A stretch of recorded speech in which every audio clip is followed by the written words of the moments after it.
Carvalho, tudo bom? Tudo bem, e você, Henrique? Tudo belezinha. Vem cá, eu recentemente estava pensando e eu tive uma conclusão, não, mas eu queria saber o que você acha desse pensamento meu. O sociólogo, ele estuda a sociedade, grupo de pessoas. O psicólogo, ele estuda o indivíduo. Mas será que no final das contas não é quase a mesma coisa? Porque eu acho que você consegue, em uma pessoa, você consegue pegar uma pessoa é uma amostra da sociedade, e dentro da pessoa tem várias pessoas, como na sociedade tem várias pessoas. Como é que você faz essa relação? Porque eu fiquei viajando nisso e eu queria saber a opinião de uma pessoa que entende do assunto. Uhum. Na verdade, não é muito bem uma lógica newton-cartesiana, assim, que a gente consegue dizer, separar exatamente que o psicólogo cuida do indivíduo e o sociólogo cuida do grupo, né, do coletivo. A sociologia, ela dá uma olhada na cultura, né? Ela vislumbra muito mais o movimento coletivo, mas o psicólogo, ele olha para aquele indivíduo como um ser que está inserido num contexto. Né? O comportamento é sempre uma relação entre o indivíduo e o ambiente que ele está estabelecido. Sim. Então, eu não tenho como desassociar o indivíduo, separar, trazer isso como se fosse uma análise molecular do indivíduo só por quem ele é, se não considerar o lugar de onde ele veio, o que é que influencia e até estimula aquele comportamento a acontecer. Né? Com certeza. O que levou você a querer fazer psicologia e se tornar psicóloga? Na verdade, foi a minha história de vida, né? A minha mãe, ela trabalhou muitos anos na área social. E como minha mãe era uma mãe que cuidava dos 2 filhos sozinha, muitas vezes ela levava a gente para o trabalho. Sim.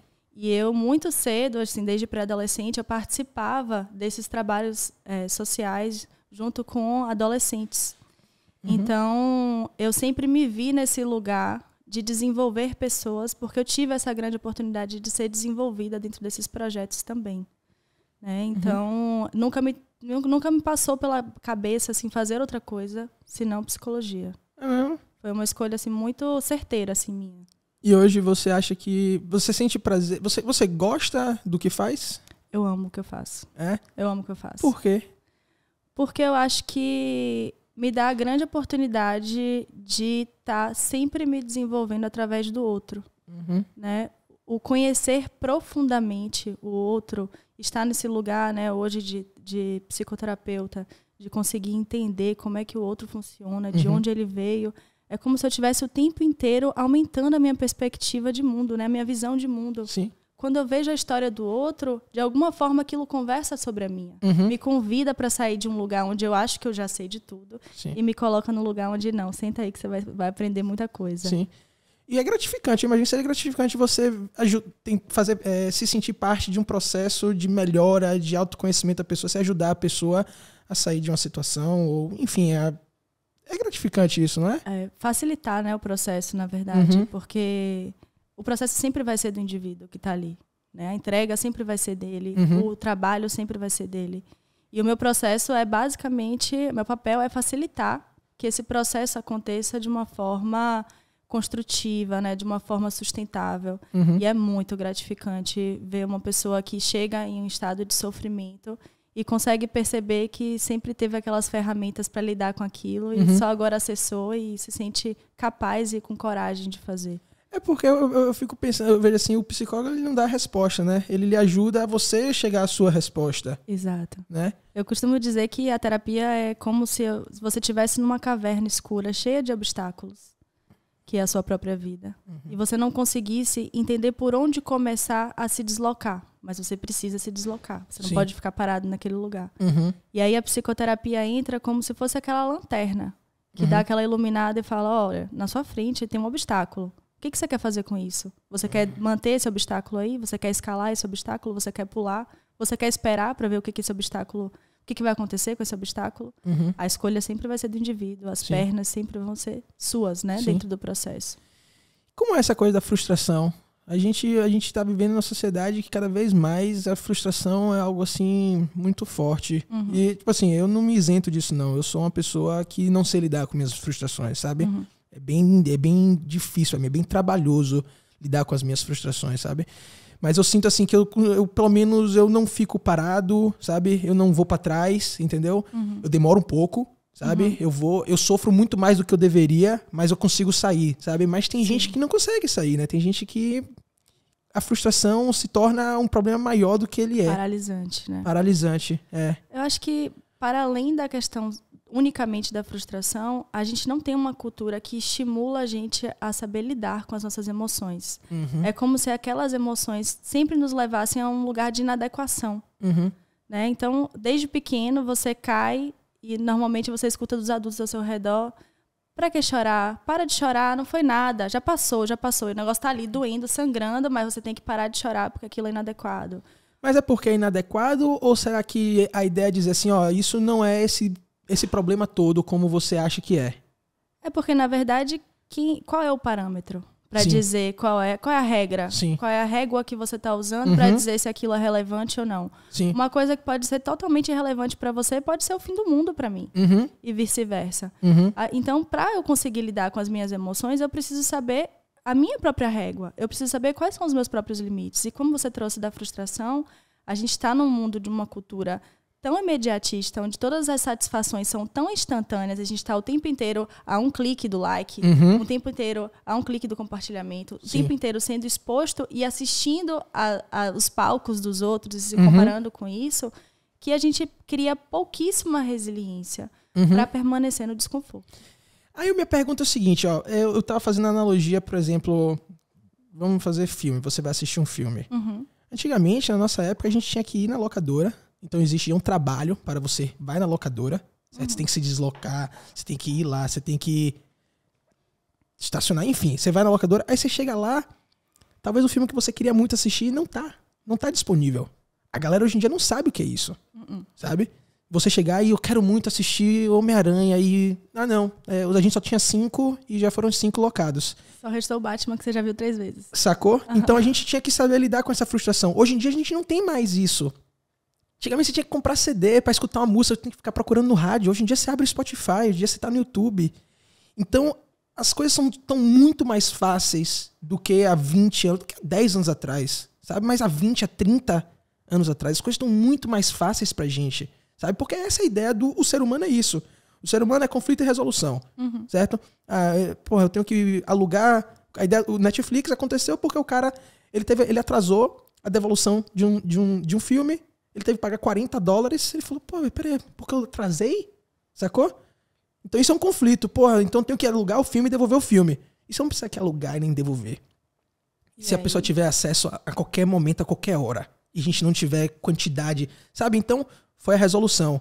Só que aí gera também um outro problema, que é o imediatismo, sabe? As coisas estão tão fáceis pra gente que quando aparece a primeira dificuldade, a gente não tá acostumado com dificuldade. A gente não sabe esperar. A gente não sabe esperar. E a gente não sabe. E isso é um grande problema porque tudo que a gente se constitui vem de um processo. E esse processo tem uma velocidade muito única e muito específica. Então a gente quer sair daquele lugar onde a gente não sabe levantar um pezinho e quer passar a ser o campeão do CrossFit em menos de uma semana. Sim. E a gente não consegue permanecer no processo e passar por isso que você chama de frustração. Porque para você tentar, você precisa saber que você vai falhar. E você falhar significa que você, em algum aspecto, tem uma vulnerabilidade. E quando você tem autoconhecimento e você já entende que existe um processo de desenvolvimento em que você precisa passar de um lugar onde você não sabe nada para um lugar que você sabe um pouco, desconstruir esse um pouco e passar a conhecer um pouco maior, para você abrir espaço e ter um mindset um pouco mais flexível e adaptável, exige sofrimento e exige desconforto. E a gente não tem resiliência para isso. Então... Você falou, tinha umas suas postagens no Instagram, achei massa, que foi a recompensa instantânea, que você falou, é o hábito bom e o hábito ruim, que é aquela recompensa instantânea e aquela que você recebe primeiro a recompensa, mas você paga o preço lá na frente, e aquela que você paga o preço primeiro e depois vem a recompensa. Isso. Sabe? E tipo assim, eu dei uma engordada, sabe? Mas eu já estive muito gordo e eu emagreci 40 quilos. Nossa. Sabe? E tipo assim, eu tenho tios que falavam, por que você não faz logo uma bariátrica, bicho? Vai acabar com... Você não vai parar de comer. Você não vai parar de comer. Você gosta de comer. Entendeu? Você a vida toda foi gordinho gordo. Agora que você vai ser diferente, sabe? Eu me recusava, sabe? Eu me recuso a isso. Porque pra mim esse não é o problema, sabe? O problema não é o que eu tô gordo. O problema é por que eu tô gordo. Qual é a função dessa compulsão por comer o tempo inteiro, né? Não só isso, o problema é a falta de atividade física, sabe? E atividade física é importante, liberar endorfina, você se sentir... Você ter autonomia sobre o seu corpo, sabe? Você ter movimento, você não ter limitação de movimento, sabe? Então, é um trabalho árduo. É difícil, velho. Foi complicado. Posso imaginar. Entendeu? Mas as pessoas querem o rápido. E eu julgo um pouquinho, sabe? Eu não deveria, não, mas eu julgo, sabe? Eu não me sinto melhor, não, que aquela pessoa. Mas eu falo assim, pô, você tá indo pro caminho mais rápido, sabe? E o mais rápido, velho, eu acho que tudo que você ganha rápido, você perde rápido. Porque não tem fundação, sabe? Não tem aquela estrutura bem fundamentada. Sim. Você fez pelos motivos errados. Eu não emagreci porque eu queria emagrecer, não. Eu emagreci porque meu joelho tava doendo muito. Tava desconfortável pra você. Eu amarrava um tênis. Eu suava amarrando o tênis. Sabe? Mas demorou. Necessitou muito de mim pra fazer isso. Sim. E cada vez mais é muito mais fácil a recompensa, sabe, do comer. Do que o não comer. E chegar no lugar onde se enxerga como alguém saudável. Ter a satisfação, sabe? De você poder se olhar no espelho e se sentir bem. Assim, o julgamento, ele sempre vai existir, né? Tanto o seu para o que você entende que é um caminho fácil, quanto para a pessoa que não quer fazer o seu caminho e acha que é muito mais prático fazer uma bariátrica, por exemplo. Isso não significa que o seu caminho é um caminho melhor do que o caminho do outro. Eu acho, mas eu entendo que não deveria ser assim. Não, foi melhor pra você. Sim. Essa é a sua realidade. Foi melhor pra você. Mas você não pode comparar a sua régua com a régua do outro. Porque você não conhece a história de vida do outro, você não sabe o que o outro passou e como aquilo funcionaria. A vida não tem receita de bolo, não tem script. Então não dá para você julgar isso como se você estivesse gabaritando uma prova de se você fizer exercício todos os dias e manter sua alimentação saudável e optar por esse caminho, você vai conseguir permanecer até o final e isso é correto, você vai para o céu. Se você fizer a bariátrica de imediato e só aí depois disso você começar a se reeducar e se reconhecer dentro desse novo corpo para conseguir o resultado que você quer, você está sendo muito, tá desistindo muito rápido, é o caminho mais fácil, você está no atalho, você vai para o inferno. Independente do lugar onde você, independente do caminho que você escolha, que faça aquele caminho ser mais, que faça sentido para você, que seja coerente com o que você acredita e que seus comportamentos sejam coerentes com aquilo que você almeja. Então, a gente costuma julgar muito as atitudes, os comportamentos alheios com base nas nossas histórias. Isso. Com base no nosso filme. É como se a gente estivesse o tempo inteiro ali com um retroprojetorzinho da minha história de vida, projetando no outro aquilo que eu acho que é melhor, que é correto. Por que você acha que as pessoas fazem isso? Porque é o repertório que a gente tem. Se é tudo que eu aprendi a fazer, se é tudo que eu passei enquanto experiência, eu não tenho outra opção senão olhar a minha história de vida e, com base na minha história, criar algum tipo de simpatia sobre o outro. Mas quando você toma consciência de que isso pode vir a ser uma projeção sua, quando você se conhece a ponto de saber o que é seu, você passa a abrir mais espaço para entender o que é do outro. De falar, essa é uma questão minha. Isso me incomodou. Né? Me incomoda saber que alguém optou por uma bariátrica. E aí eu olho para minha história de vida e falo, me incomodou por quê? É uma questão minha? Será que em algum momento eu já fui por um caminho mais fácil e não deu certo? Será que eu estou usando o meu repertório para julgar aquilo que é a vida do outro? Mas as histórias são sempre diferentes. Sim, né? Com certeza. Então, eu acho que isso é um caminho automático, essa projeção das nossas histórias no outro, mas não necessariamente precisa ser o único caminho. Quando a gente toma consciência disso, a gente dá um clique. E aí, a partir desse clique, a gente começa a se perceber melhor para conseguir entender o outro, enxergar verdadeiramente. Né? Mas aí volta também aquela coisa que você também postou no Instagram sobre a coisa do tempo, sabe? Do imediatismo, onde a gente tá preso, sabe? Eu preciso terminar o ano tal coisa, sabe? Eu preciso... Os meus objetivos, sabe? Volta isso e eu penso assim, o ser humano tem a tendência de querer o mais rápido e o mais fácil. Claro. Isso é da gente, isso é da nossa natureza, sabe? Do acomodar. Qualquer pessoa, o cara mais disciplinado do mundo, se você der um tempo pra ele, sabe? No início, talvez ele fique assim, não, eu sinto falta de me exercitar, mas depois de um tempo ele vai se acomodar, ele vai gostar, sabe? Porque faz parte da gente. A gente quer o mais fácil, a gente quer o caminho com menos desconforto possível. E menos conflito, sabe? Nem que seja o conflito interno. Não precisa ser necessariamente conflito externo, mas o conflito interno. A gente quer o caminho mais fácil, sabe? Faz parte da gente. Mas até o caminho mais fácil traz um difícil no final das contas. Exatamente. Né? E eu entendi o seu ponto, e quando eu trouxe aquela informação no Instagram, eu trouxe muito falando sobre essa cultura do imediatismo realmente, né? Que a gente está o tempo inteiro esperando uma satisfação imediata, a gente não quer esperar, a gente não quer estar no desconforto, a gente não quer conflito, a gente está o tempo inteiro colocando limite naquilo que vai incomodar. Só que a gente não cresce no conforto. Não cresce no conforto. A gente cresce no desconforto. Exatamente. Eu estava até há pouco ouvindo um podcast da Michelle Obama e ela trouxe uma fala assim, muito boa, que ela falou que o desconforto, o desafio, ele não pode ser algo que te deixe em desvantagem. O desafio é o que prepara a sua vida para que você tenha vantagem lá na frente. Que é aquilo que a gente estava falando. Sim. Você aumenta o seu repertório.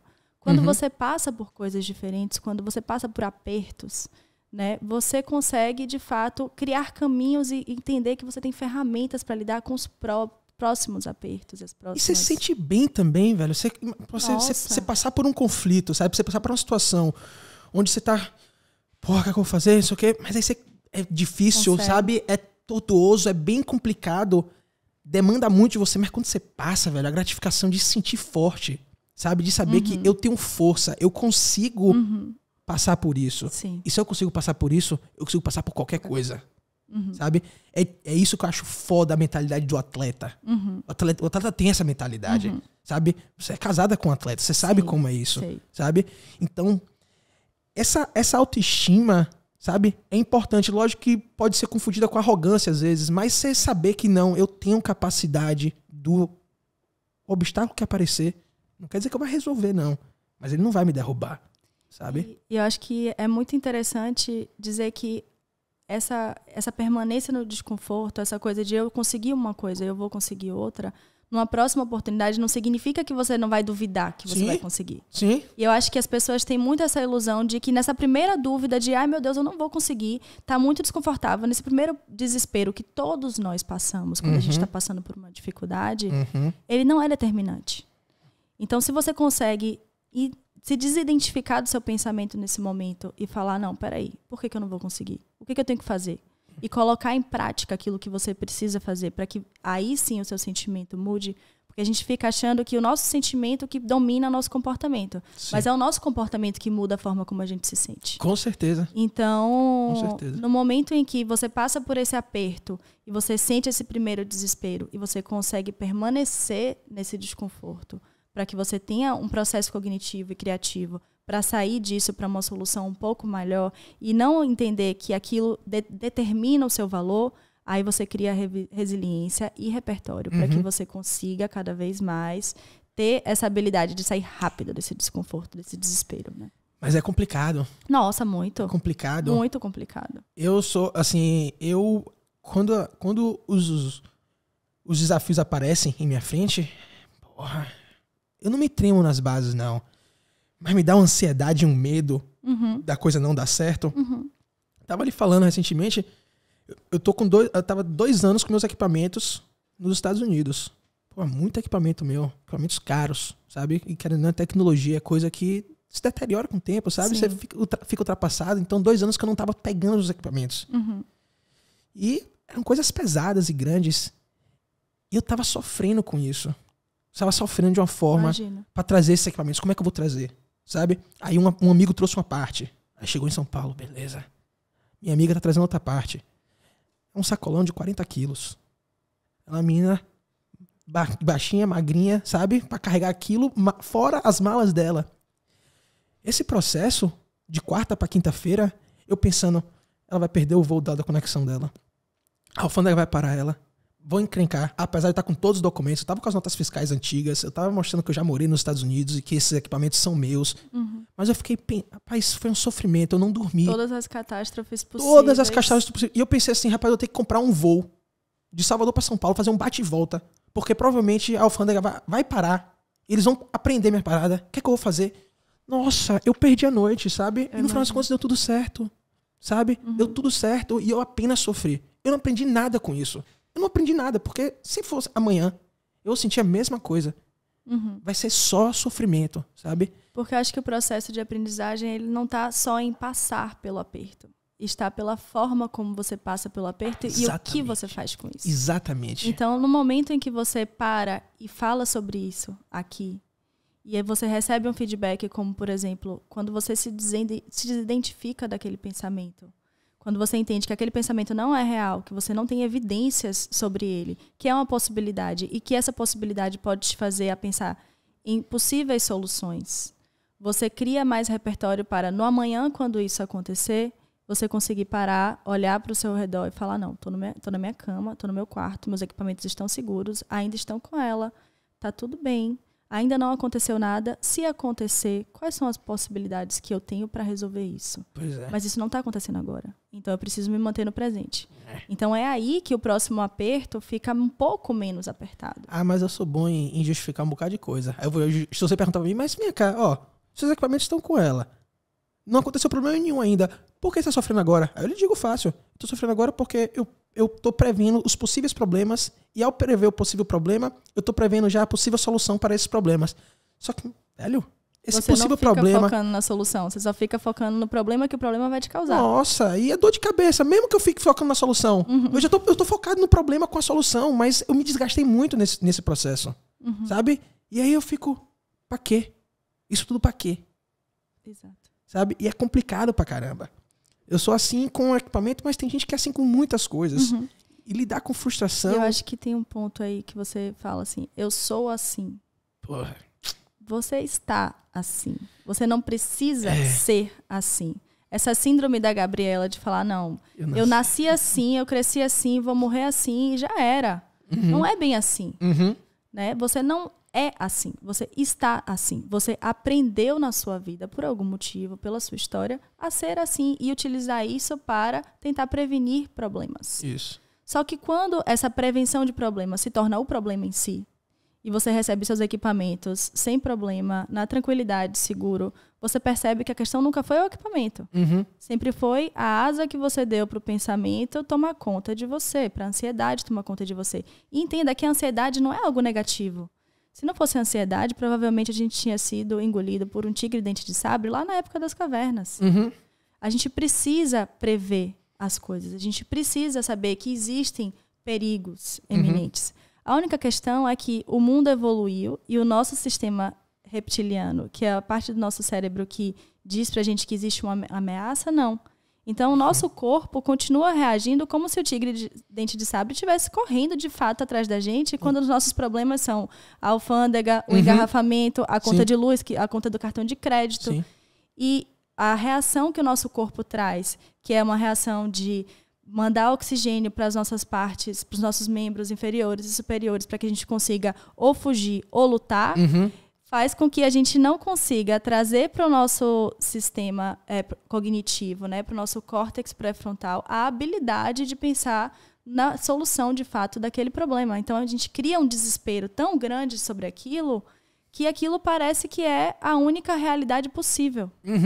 Então, quando a gente começa a entender um pouco mais sobre o nosso funcionamento, quando a gente começa a entender um pouco mais sobre a nossa história e principalmente sobre a função desses desesperos na nossa história em termos de sobrevivência, a gente começa a dar um pouco mais de controle para essas situações. Você acha que é controle ou dá menos importância para as coisas que a gente está, sabe, é uma pequena coisa, a gente está transformando, porque é isso que eu faço, eu transformo uma pequena coisa no fim do mundo, sabe? Qualquer coisinha para mim é o fim do mundo, eu transformo.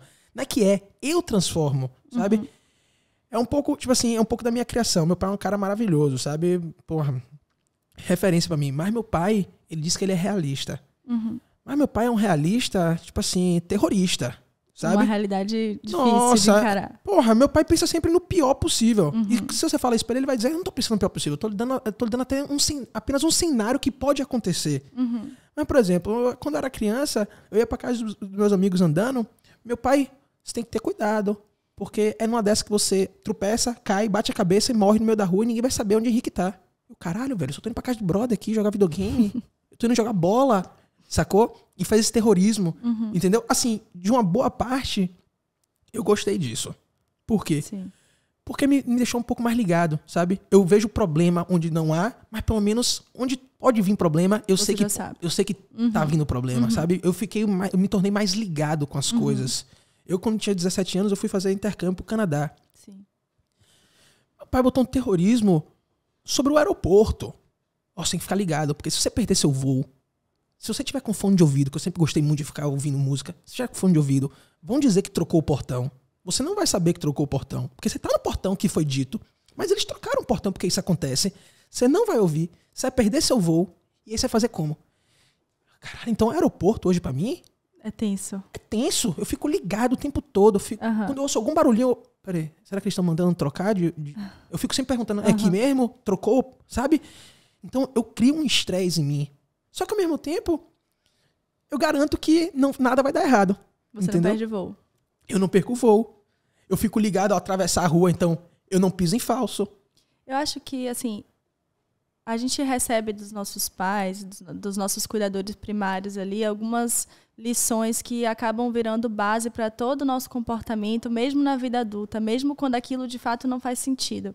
E é aí que entra o poder do autoconhecimento, porque quando você conhece a sua história, você passa de um lugar onde você é só passivo daquilo que te foi ensinado e que você aprendeu e é assim mesmo e vai ser assim, você vai sofrer sempre dentro do aeroporto, e você passa a ser protagonista a ponto de você falar, não, eu sei que eu sinto esse desespero por isso e isso, mas eu tô devolvendo aqui, pai, ó, esse presente aqui é seu. Eu não tenho nada a ver com isso, eu não vou entrar nessa paranoia aqui agora, porque eu estou com o meu bilhete, eu estou no horário, eu tô usando o fone, mas eu tô ouvindo de leve o que tá acontecendo aqui ao redor.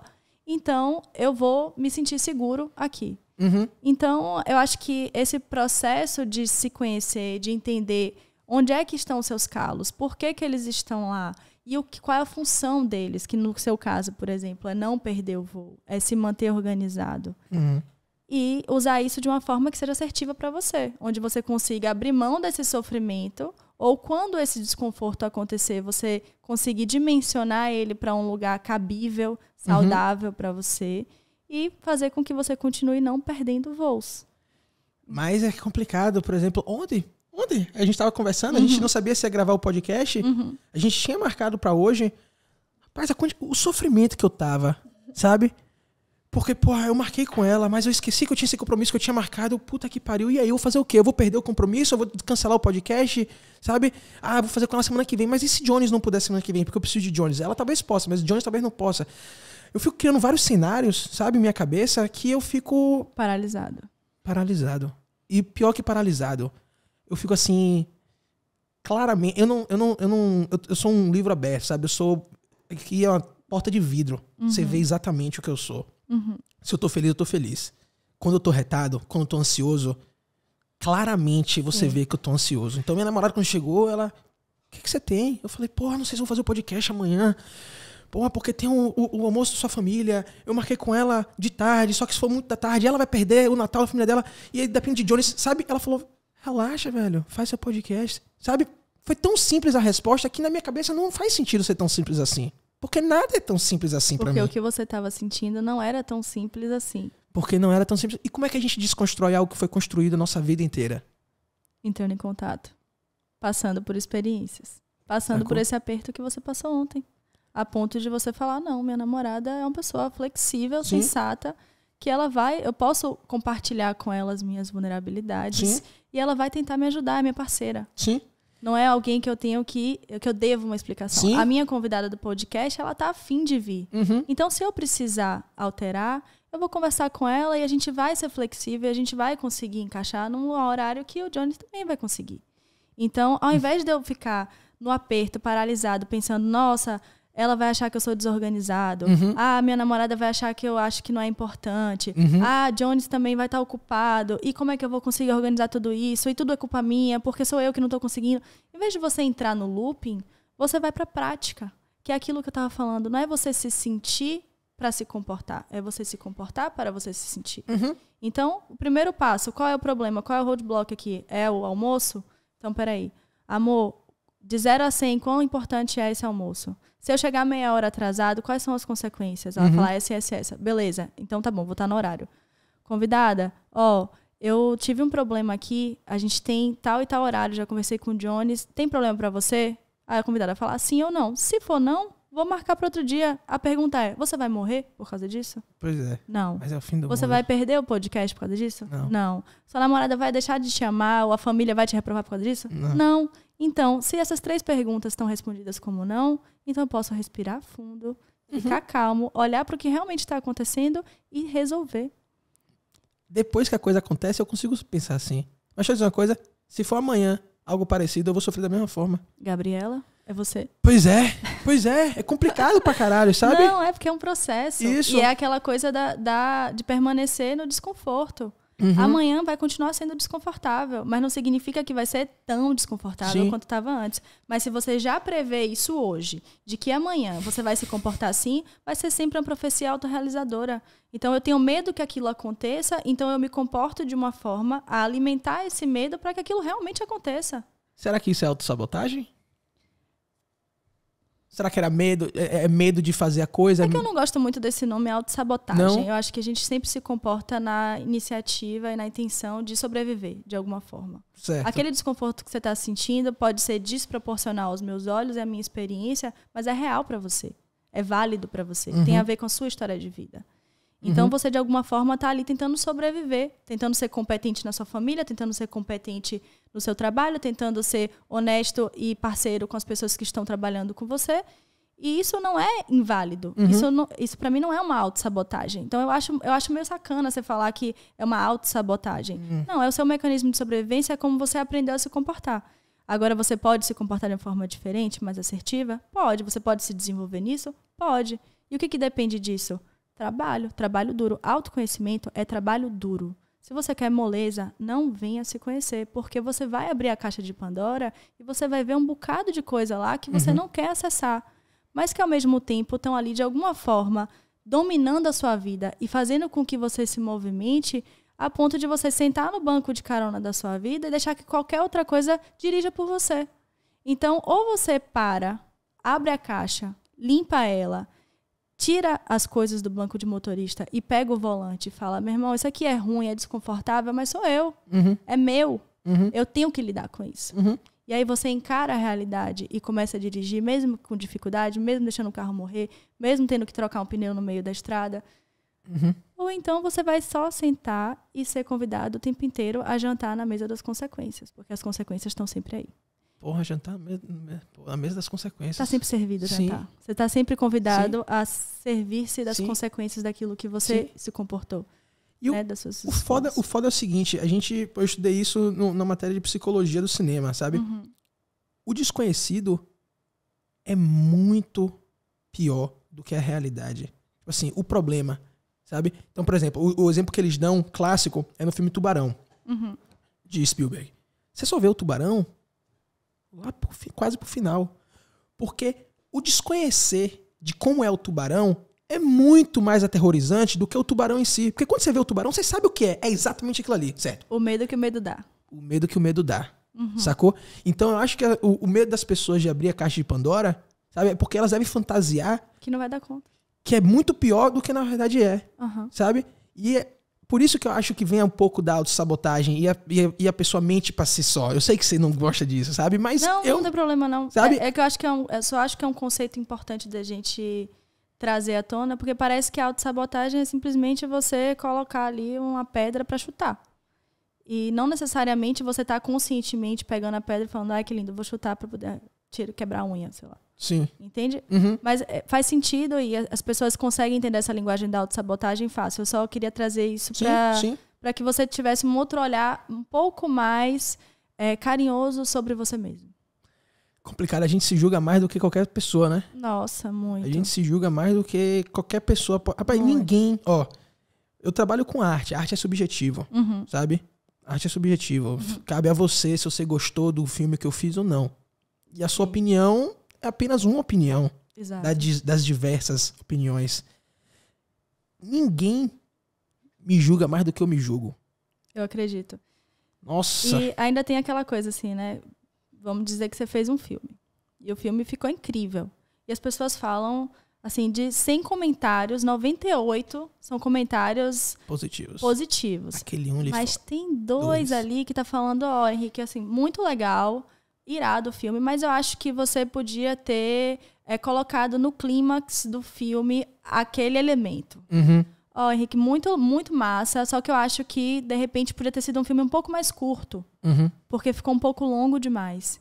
E aí, de todos os 100 comentários, você vai pegar esses 2 comentários, nesses fragmentos dos 2 comentários que foram negativos, e você vai falar, meu filme foi longo demais, chato pra caramba. E eu não soube aproveitar o clímax, perdi o elemento. Eu sou incompetente. Mas é um pouco também da síndrome do impostor. Total. Sabe? Eu acho que grandes artistas, sabe? Eu acho que os artistas em geral têm esse pouco da síndrome do impostor. As pessoas, né? Mas... Eu tava vendo um estudo que são 8 a cada 10. E a síndrome do impostor, assim, só clarificando, não é uma síndrome, não tá no DSM, não é uma doença, não é uma patologia que as pessoas acabam popularizando e viram a coisa assim como se fosse uma patologia dentro do DSM que tá ali, eu vou achar e eu tô sofrendo disso. Não, a síndrome do impostor basicamente é aquela sensação que você tem de não merecimento de estar naquele lugar, né? Como se as pessoas soubessem quem eu realmente sou nas minhas sombras, elas descobririam que eu não sou competente em nada disso, que foi o acaso e a sorte que me trouxe até aqui. Exatamente. Eu sou uma farsa. Exatamente. Sabe? Porra!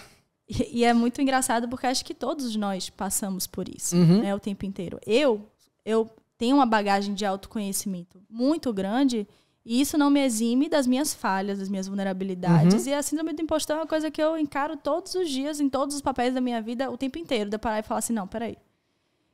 Eu me pegar pensando e falar, não, eu gravei aquele vídeo ali que você até comentou. E aí eu falei, não, tá uma merda, não vou publicar. E eu fico pensando, não vou publicar. Se tiver uma merda, tá uma merda, mas acho que tá uma merda mesmo. E aí as pessoas vêm e falam, pô, muito legal, foi muito incrível o seu insight, adorei, etc. Eu falo, não sei se eu acredito nessa pessoa. Sim. Ele não tá falando a verdade. Demais, tá falando pra me agradar. Tá falando porque ela viu de forma superficial, ela não viu, parou pra ver mesmo, sabe? Você bota... É porque é o seguinte, ó. Meu filme favorito é O Poderoso Chefão, sabe? E Francis Ford Coppola, ele fez Poderoso Chefão 1, Poderoso Chefão 2, 72 e 74, 1972 e 1974. Ele ganhou Oscar por isso, sabe? Ele ficou conhecido como um dos maiores, porque criou uma das maiores obras-primas, sabe? E teve o filme Apocalipse Now, que eu gosto muito, que é escrito por um diretor que eu gosto muito, que o processo... Tem um documentário que é o Apocalipse Now é baseado no livro Heart of Darkness, o nome do livro. E tem um documentário feito pela mulher de Francis Ford Coppola, que é o processo de filmagem de Apocalipse Now. Ele teve um momento que ele pensou em se suicidar. Ele pegou uma arma, sabe? E ele ficava direto, bêbado, com a arma na cabeça. O filme vai ser uma merda. Velho, você fez o Poderoso Chefão 1 e 2, tá ligado?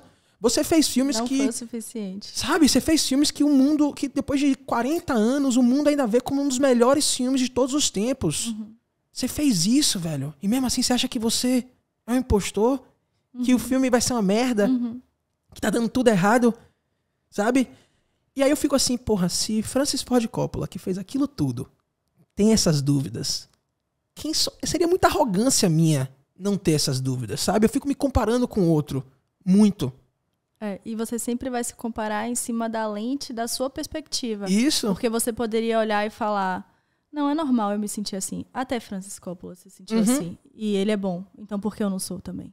Pois é. É tudo uma questão de perspectiva. Total. E aí quando você olha para sua história e você começa a entender a função, por que aquilo vai te nomear enquanto bom ou ruim, vai dar o seu valor para o mundo, você começa a relativizar muito mais aquela importância. Então, por exemplo, o que me faz postar um vídeo achando que pode ser uma merda, mas no fundo eu tô gostando, mas ainda tem aquela dúvida e eu justifico de não, tá uma merda. E o que me faz postar mesmo assim é olhar para minha carreira e falar, não, peraí. Se eu olhar aqui os meus clientes, eu tenho adesão de tantos %. O prognóstico dos objetivos clínicos são tais. e eu percebo que eu tenho, de fato, um embasamento para aquilo que eu estou falando, e aqui, mesmo que eu não tenha conseguido passar de uma forma didática, da melhor forma possível, enfim, etc., eu sei que eu tive o meu valor ali. Então, eu não preciso duvidar do meu valor. E é aí que entra a coragem de ser imperfeito, que, inclusive, é o livro que eu trouxe para você de Natal. Você tinha comentado, muito massa, velho. É um livro muito interessante, é de uma pesquisadora chamada Brené Brown. E ela começou a pesquisar, ela é socióloga, e ela começou a fazer pesquisas, né, qualitativas sobre felicidade, né, e sucesso. E aí, dentro dessas pesquisas, ela conseguiu identificar, no meio do processo de pesquisa dela, que as pessoas que eram consideradas as mais felizes e as mais bem-sucedidas tinham uma característica em comum, que era a vulnerabilidade. A capacidade, na verdade, de se mostrar vulnerável. Então, quando você traz aquela história do medo que o medo dá, o medo, ele tem uma função, ele é importante. Sim. Ele faz com que a gente sobreviva. Isso. É a nossa forma de lidar com ele que faz com que ele cresça ou com que ele venha com a gente. Então, a coragem não é a ausência do medo. A coragem é você dar a mão pro seu medo, olhar o seu medo nos olhos e falar, vamos comigo? Porque você tá comigo, mas a gente precisa andar. Sim. E aí, vamos nessa? Sim. E quando você fala sobre julgamento, sobre comparação, a gente sempre traz a perspectiva do outro como de grande valor, independente da nossa história. E quando a gente passa a se conhecer, a gente começa a selecionar muito melhor as críticas que realmente fazem sentido. Sim. Se eu nunca fiz um filme, se eu não entendo nada de cinema, se eu nunca passei pela suor, pela dor que você passou para produzir aquilo, o meu feedback pode ser relevante para você, porque você acha que eu sou uma pessoa sensata, etc. Mas se não é técnico, se não é algo que de fato faça sentido cientificamente dentro da sua prática, descarta. Próximo. É que é complicado, sabe por quê? Porque é o seguinte, o que a gente faz é entretenimento. Querendo ou não, a arte é entretenimento. Sim. Sabe? A arte é a expressão que você tem aqui, mas que você quer de alguma forma entreter a pessoa. Entendeu? Então, pra mim não importa se o filme foi tecnicamente foda. É sabe? o resultado se o público, como faz você se sentir, né? Se o público assistiu e não gostou, velho, é por isso que, tipo assim, porra, seria hipocrisia minha dizer assim, eu não faço questão de ganhar um Oscar. Seria muita hipocrisia.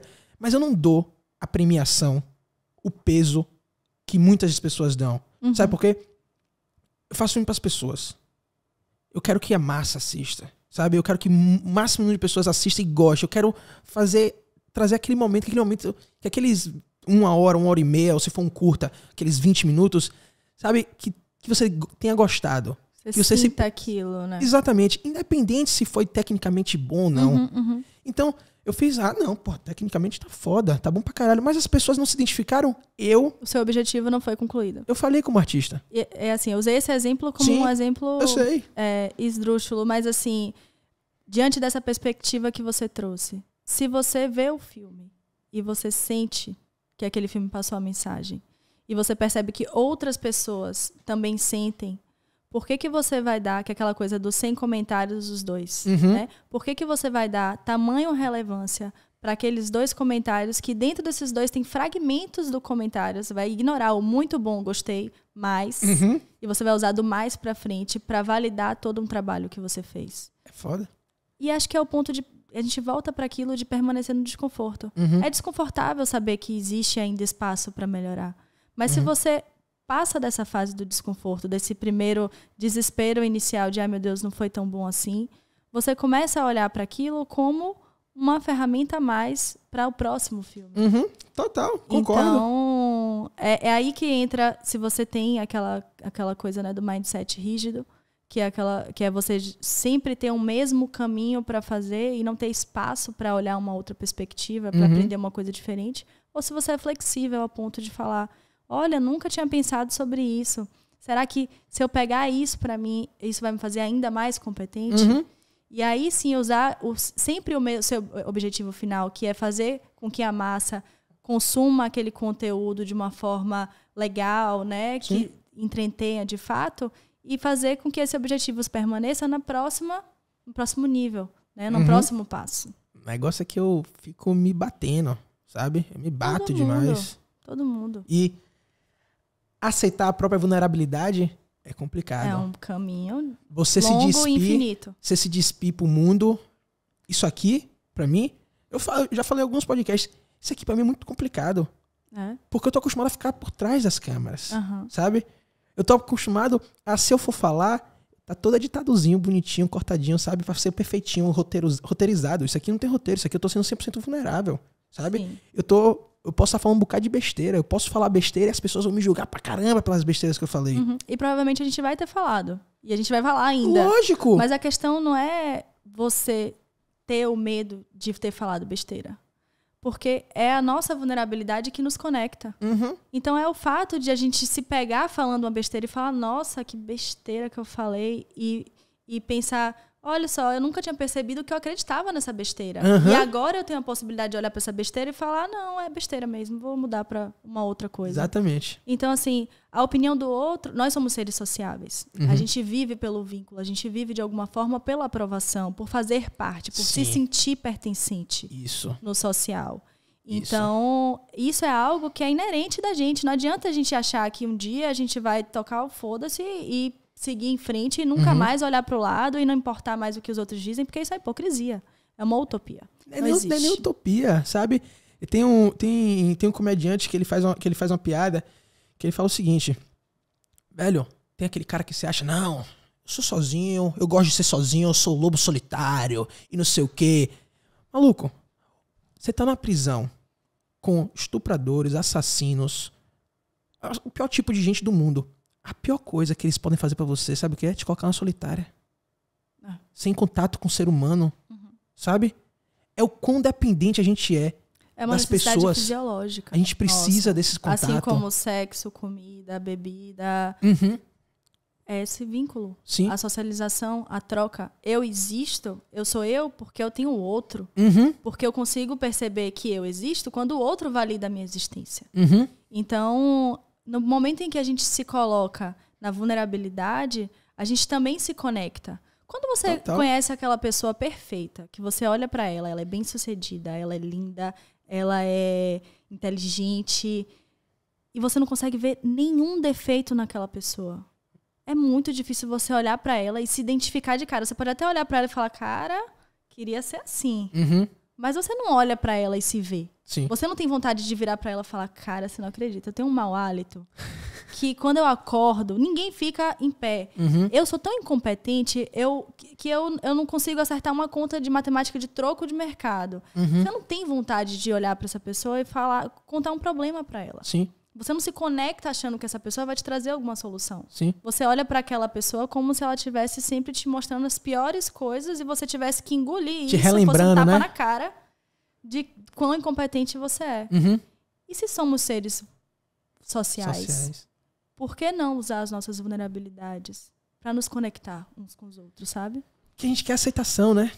E quando a gente às vezes a aceitação vem disso. Não, com certeza. Na verdade, pra mim, a aceitação vem muito mais disso do que a superficialidade. Exato. Só que a gente tem medo, sabe?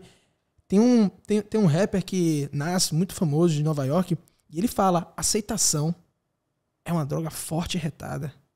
Sabe? Porque é o seguinte, pode ser uma aceitação superficial. Pode ser, que é a parte negativa da droga, entendeu?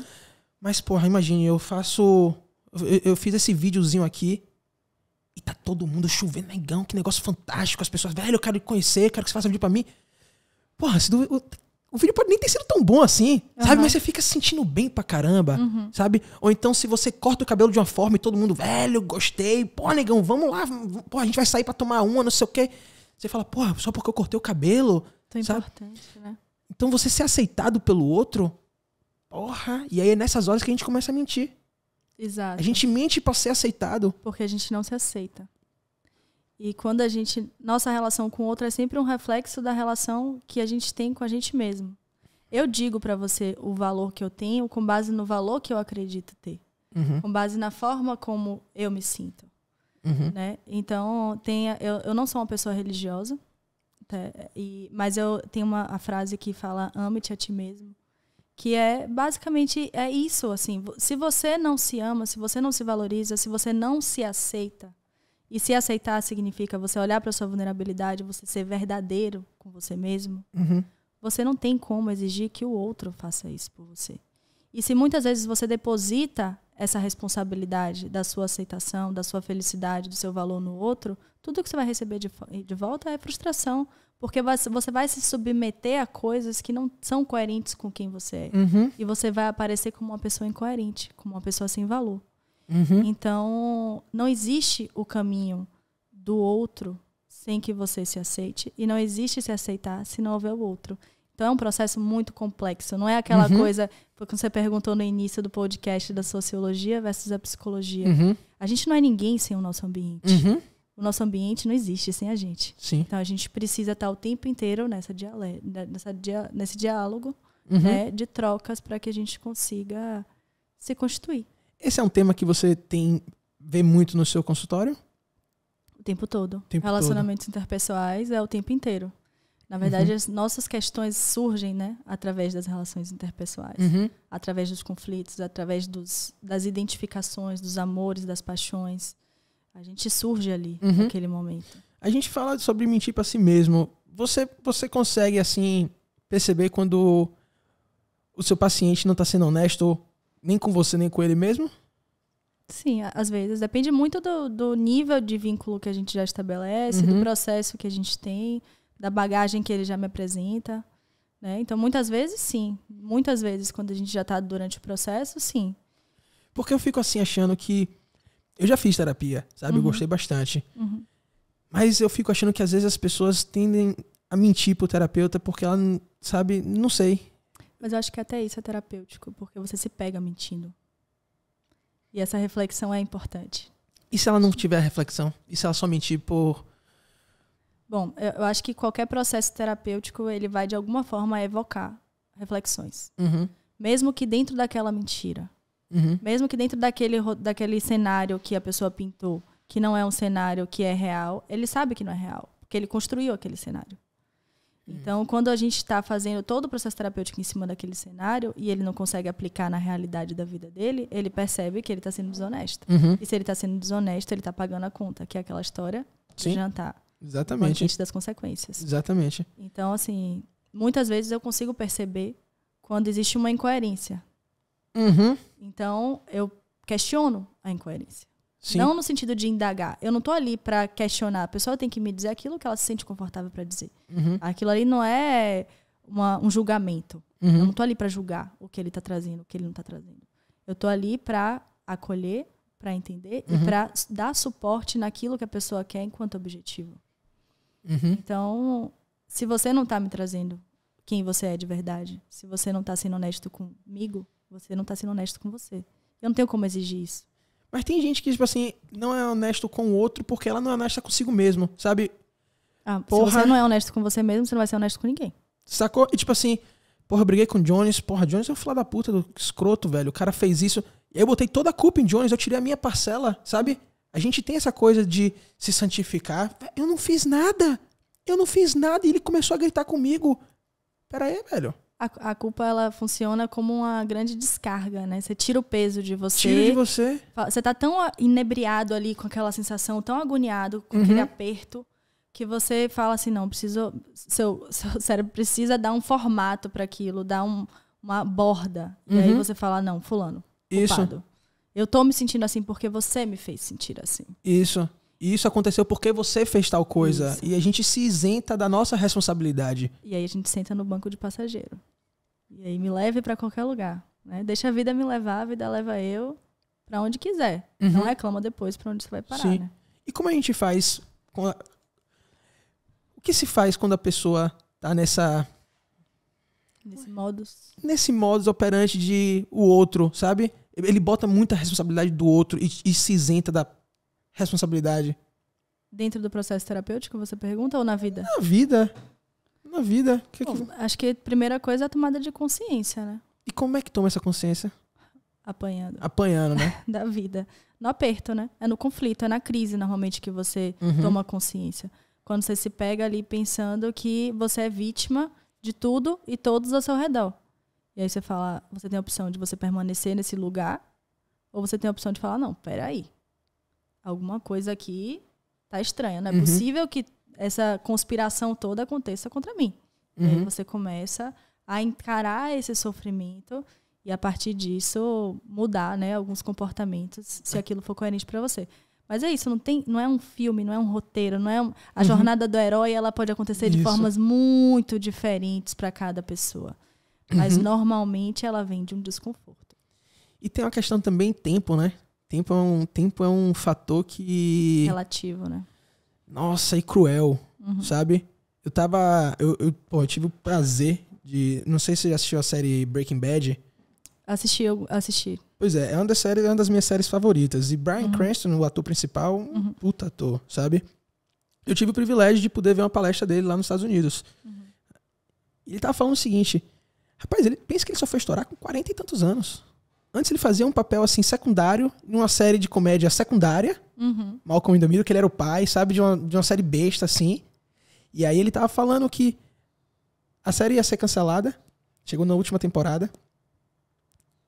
E aí eles queriam uma terceira... Será 5 temporadas? Ele queria a 6ª, sabe? Eles queriam mais uma temporada. Ele queria mais uma temporada. Porra, não aconteceu nada ainda. Eu preciso de mais uma temporada, sabe? Tirar essa grana extra, não sei o quê. Mas aí que foi cancelado. Ele ficou frustrado pra caramba. Porra, o que é que eu vou fazer agora? Porque às vezes você fica estigmatizado quando você é ator, sabe? Naquele papel. Sim. E aí nesse meio tempo, apareceu a oportunidade de Vince Gilligan, que é o criador de Breaking Bad. Ele só tinha visto Bryan Cranston pra ser. Por causa daquela série que ele fez, uma série mais ou menos. E ele só conseguiu fazer porque a série dele foi cancelada. Então, a coisa que mudou a carreira dele, antes ele era um ator conhecido. Depois ele virou uma super estrela. Foi uma crise. Foi a crise. E o tempo, sabe? Ele teve que fazer os 6 anos, sei lá quantos anos foram, porque foram muitas temporadas de Malcolm. Ele teve que fazer aquilo, ele teve que passar por aquilo até acontecer uma coisa ruim, que é a série ser cancelada, só que na verdade foi uma coisa boa. E aí ele virou, estourou. E acho que mais importante do que o tempo que ele permaneceu foi o que ele fez durante esse tempo. Porque mesmo que um papel secundário preparou ele, treinou ele durante todo esse processo, a vida é um processo. A vida não é a linha de chegada. Não é o objetivo que você alcança. Não é simplesmente a estreia do filme ou a estreia da série. É o processo de fazer. É a jornada, né? É a jornada que você percorre. É isso que fortalece sua perna. É isso que faz com que você continue querendo se mover. O objetivo é a cereja do bolo ali no final. Mas o bolo está sendo preparado todos os dias na constância. Todos os dias, em cada passo. Em cada caminhar do processo. E a gente tem a habilidade de perceber o processo em que a gente se encontra. Faz com que a gente queira continuar caminhando. O problema é que a gente esquece que a gente está no processo todos os dias e coloca aquele objetivo como se fosse o único motivo pelo qual você caminha. É como se você tivesse o tempo inteiro subindo o Monte Everest só pensando no topo e perdendo a grande oportunidade de observar cada paisagem, cada superação, cada dificuldade, cada frio que você passou, cada comida quente que te aqueceu, cada sono naquele lugar super desconfortável, mas que era tudo o que você precisava para se recuperar. E aí, quando você chega lá na montanha, no topo, você vê a paisagem. Mas mais do que a paisagem, você vê tudo que você percorreu para chegar até ali. E é aí que você valoriza o processo. E tem uma gratificação, sei lá, Raul Seixas falou, eu sou até um pouco piegas, mas é chato chegar a um objetivo no instante, sabe? Exato. Acho que você desvaloriza, você tira o valor, a importância da coisa. Não fica sustentável, né? Sabe, eu quero escalar o Everest, já tô no topo. Isso, subir de elevador. E aí quando você vai lá, velho, quando você chega, não vai ser aquele impacto. Tirou uma foto, vamos nessa, vamos descer. Sacou? Mas quando você, aquele processo que, meu irmão, que é suado. Quando é que dói pra caramba, que lhe testa, sabe? Ele testa vários momentos. Você pensa em desistir, mas você não desiste, sabe? Você tá com medo, mas vai com medo. Quando você chega no objetivo, rapaz, aquilo ali tem um sabor diferente. Bem diferente. Bem Exato. diferente. E assim, acho que é importante, porque como a gente vem de uma cultura cristã, a gente traz muito a nossa cultura da dor, do sofrimento, da expiação, né? E não necessariamente a dor e o sofrimento precisam ser a mesma coisa. Então, durante o processo, várias coisas podem doer e não necessariamente elas precisam ser sofridas além dar conta para que você sinta essa satisfação no seu processo. Nunca tinha parado pra pensar nessa coisa do dor e sofrimento. Porque às vezes a gente fica num paradigma onde tudo tem que ser tão sofrido, e se não for sofrido, não tá bom, não é sustentável, não vale a pena, que a gente perde a grande possibilidade de fluir nas coisas. Uhum. Então, uma subida na montanha nunca vai ser uma coisa fácil. Nunca vai ser uma coisa sem dor. Uhum. Né? Nunca vai ser anestesiado. Mas isso não significa que precisa ser extremamente sofrido. Uhum. E quando você começa a conseguir se manter no presente, você passa a ter um pouco mais de discernimento para entender e acolher aquela dor. E não deixar que ela te leve para um lugar de total sofrimento.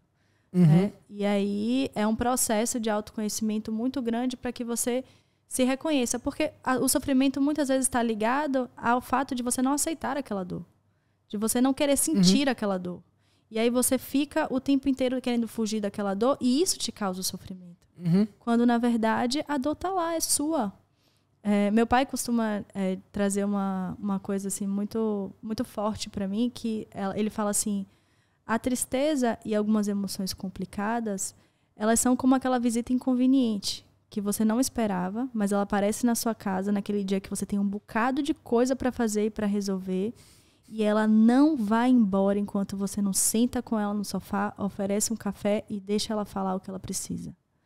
Porque se você não fizer isso, ela vai te seguir por todos os cômodos da casa, ela não vai deixar você fazer nada, ela vai te importunar, ficar te perguntando coisas e você vai ficar permanecendo com ela até o momento em que você parar e der atenção e acolher aquilo. No momento em que você senta e oferece o cafezinho para o seu desconforto, você olha para ele nos olhos, ele se sente satisfeito e vai embora. Uhum.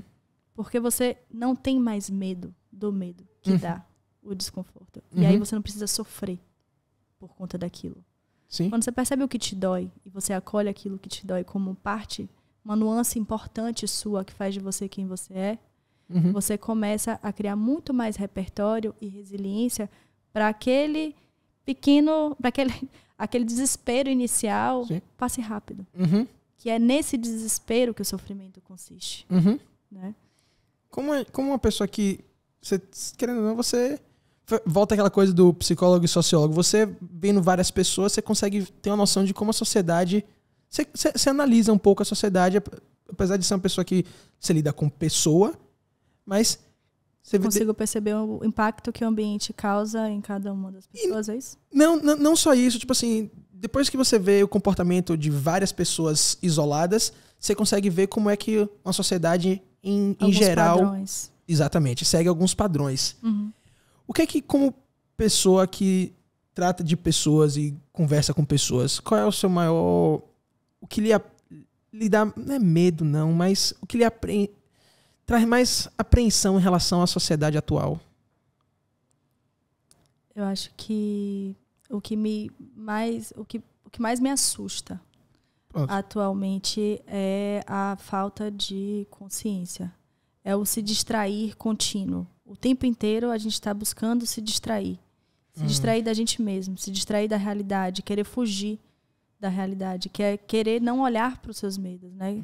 E o tempo inteiro tá colocando a felicidade em algo que a gente consegue comprar, uma roupa que a gente consegue comprar, uma festa que a gente consegue ir, um cara que a gente consegue pegar, uma mulher que a gente consegue pegar, e o tempo inteiro tá deslocando a nossa felicidade, a responsabilidade da nossa satisfação e do nosso valor para fora, e nunca de dentro para dentro. Então é um pouco de tirar... Se desresponsabilizar da sua própria vida. E aí, o tempo inteiro tá responsabilizando o outro. E a gente vive nessa roda de hamster, né? Correndo, sem sair do lugar. E não tem como. E hoje, com as redes sociais, a gente tem cada vez mais vitrines. Então, enquanto antes a gente tinha que sentar e assistir a Globo, e o que a gente se comparava era ou aquelas tramas terríveis das novelas, ou aqueles comerciais de margarina, onde todo mundo tinha uma família feliz, perfeita, um cachorrinho comendo margarina e todo mundo saudável. Imagine. A gente hoje tem uma perspectiva muito maior, porque se eu nunca me identifiquei com aquilo enquanto papel, hoje na rede social eu vou encontrar uma psicóloga bem-sucedida, que assim como eu gosta da natureza, que tem filhos lindos e que tem um relacionamento perfeito. E eu vou olhar aquilo ali e vou falar, nossa, sou eu. Não, peraí, não sou eu. Estou muito longe disso. Na verdade, minha vida é uma merda comparado a isso aqui. E aí a gente fica o tempo inteiro se comparando os nossos bastidores com o palco dos outros. Né? Porque a gente não vai colocar na rede social aquilo que é podre. Poucos conseguem fazer isso, né? Poucos conseguem, e até os que conseguem fazer isso, não tem como você dimensionar aquilo. Porque é o que eu te falei, a dor para você vai ser despertada por uma coisa que pode ser totalmente irrelevante para mim, como para mim pode ser algo que é irrelevante para você. Então, não necessariamente eu vou me identificar com a magnitude da dor do outro, do sofrimento do outro, por mais que ele exponha isso. Vai ser sempre a partir da minha perspectiva. Então, se eu estou o tempo inteiro me conhecendo através do contraste do outro, naquele estímulo em que você acorda, você pega seu celular, a primeira coisa que você faz, e você rola o feed do Instagram, você está se nutrindo de quê? De que realidade é essa que você está se nutrindo? De muita farsa, né? De muita farsa, de muita superficialidade, né? Então, o que mais me assusta é essa falta de profundidade, né? Como diz Bauman, a liquidez dos tempos. A gente não aguenta passar por um desconforto, a gente não aguenta passar por um problema. Os casamentos se desfazem assim, as famílias se desfazem assim. É por política que a gente briga hoje em dia, e não necessariamente por uma política que a gente está fazendo enquanto comportamento, mas por uma ideologia que é do outro e nos foi vendida, e a gente desfaz laços que são laços tão profundos como pai, mãe, tio, avô, avó, por conta de algo que é extremamente externo, que na prática, no nosso dia a dia, nada tem a ver com os nossos vínculos, nada tem a ver com as nossas relações. Nossos valores. Exato. Então, assim, isso me assusta.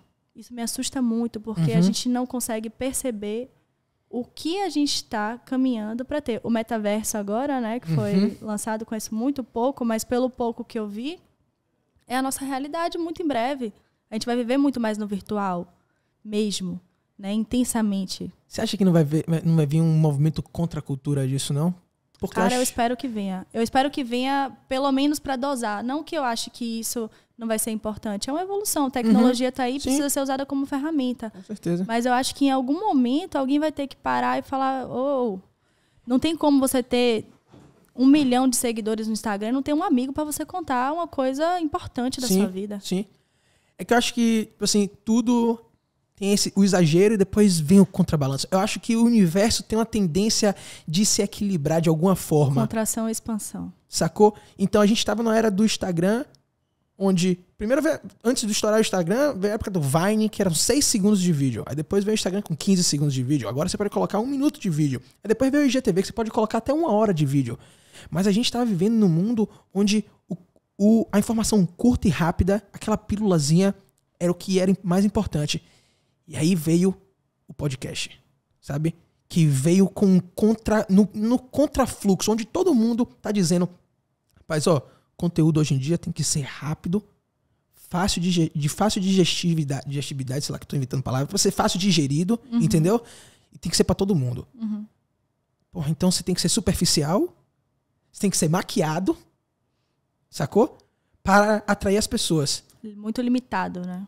Completamente limitado. Eu acho que tem uma lógica por trás disso que faz muito sentido, né? Quanto menos informação eu te dou, quanto mais instantâneo eu te satisfaço, menos profundidade você vai ter e menos você vai me questionar enquanto realidade. Então, é muito melhor ter consumidores que consumam conteúdos superficiais para que não me questionem a viabilidade. E aí tem os questionadores e os inquietos que têm essa coragem de ser imperfeito, de colocar a cara a tapa e falar: posso falar merda no podcast? Posso, sim, mas eu tô indo lá falar. Pelo menos você vai saber, assim, realmente o que eu penso naquele momento.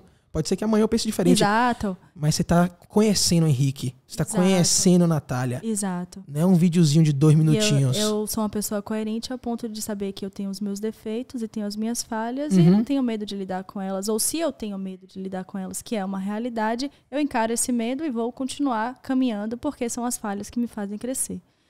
Mas hoje em dia é difícil você ser vulnerável, sabe? Expor suas falhas, porque hoje em dia o que tá mais em voga é vender virtude. Você vender virtude, velho.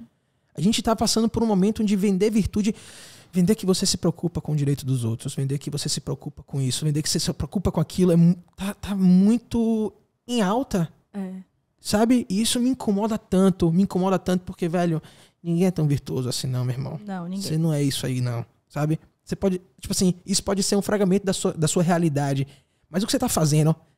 Você tá querendo conquistar o outro por essa boa ação. Porra, velho, aceitação. uma boa ação é coisa boa, não é? E assim, eu acho que coletivamente esse movimento tem um impacto válido. Porque traz pra gente questões sobre a nossa sociedade, sobre os valores que a gente está carregando há muitos e muitos e muitos anos, que precisam de fato ser revistos. Sim. Então, muitas coisas que na época dos nossos pais eram aceitáveis, hoje não são mais aceitáveis. E não são mais aceitáveis porque alguém sofre com aquilo. Sim. E a gente não tem direito de fazer ninguém sofrer por uma piada nossa, por uma brincadeira nossa. Então, eu acho que alguns valores, eles precisam realmente serem expostos. Né? Mas eu entendo o contraponto que você traz quando você diz que, quando você se coloca como perfeito em seus valores, quando você diz que você não erra, quando você milita a favor da perfeição, você está militando contra a humanidade. Porque todo mundo tem seus defeitos, tem suas falhas, tem seus preconceitos, tem sua história de vida e tem suas limitações. Eu acho que o ponto todo é a gente voltar para aquela história do mindset, né? O quão flexível você é para errar e aprender com aquilo e mudar. E o quão inflexível você é para errar e só se apegar naquele erro e entender que aquele erro te define, que te faz sem valor e a partir daí definhar. Você acha que a gente se leva muito a sério? Depende de que a gente está falando. Mas eu, como pessoa, tipo assim, eu não vou botar uma roupa estranha porque as pessoas vão me julgar. Eu não vou fazer isso porque não é a postura de... Sabe, eu acho que a gente se leva muito a sério. Eu, pelo menos, me levo muito a sério. Muito mais a sério do que... As pessoas talvez estivessem olhando. Deveria ser. A gente fica meio autocentrado mesmo, assim, no sentido de ficar se observando o tempo inteiro com base no que você imagina que vai ser o olhar do outro, né? Com base no que você imagina que vai ser o julgamento do outro. E não necessariamente isso é uma realidade. Mas isso vai depender muito de cada pessoa, né? Tudo na psicologia vai ser relativo, porque a gente vai precisar olhar a história de cada um. É porque eu fico pensando assim, se eu falar assim, porra, Natália, isso que você falou é uma besteira, velho. Acho que você falou besteira. Não, eu? Não foi besteira não.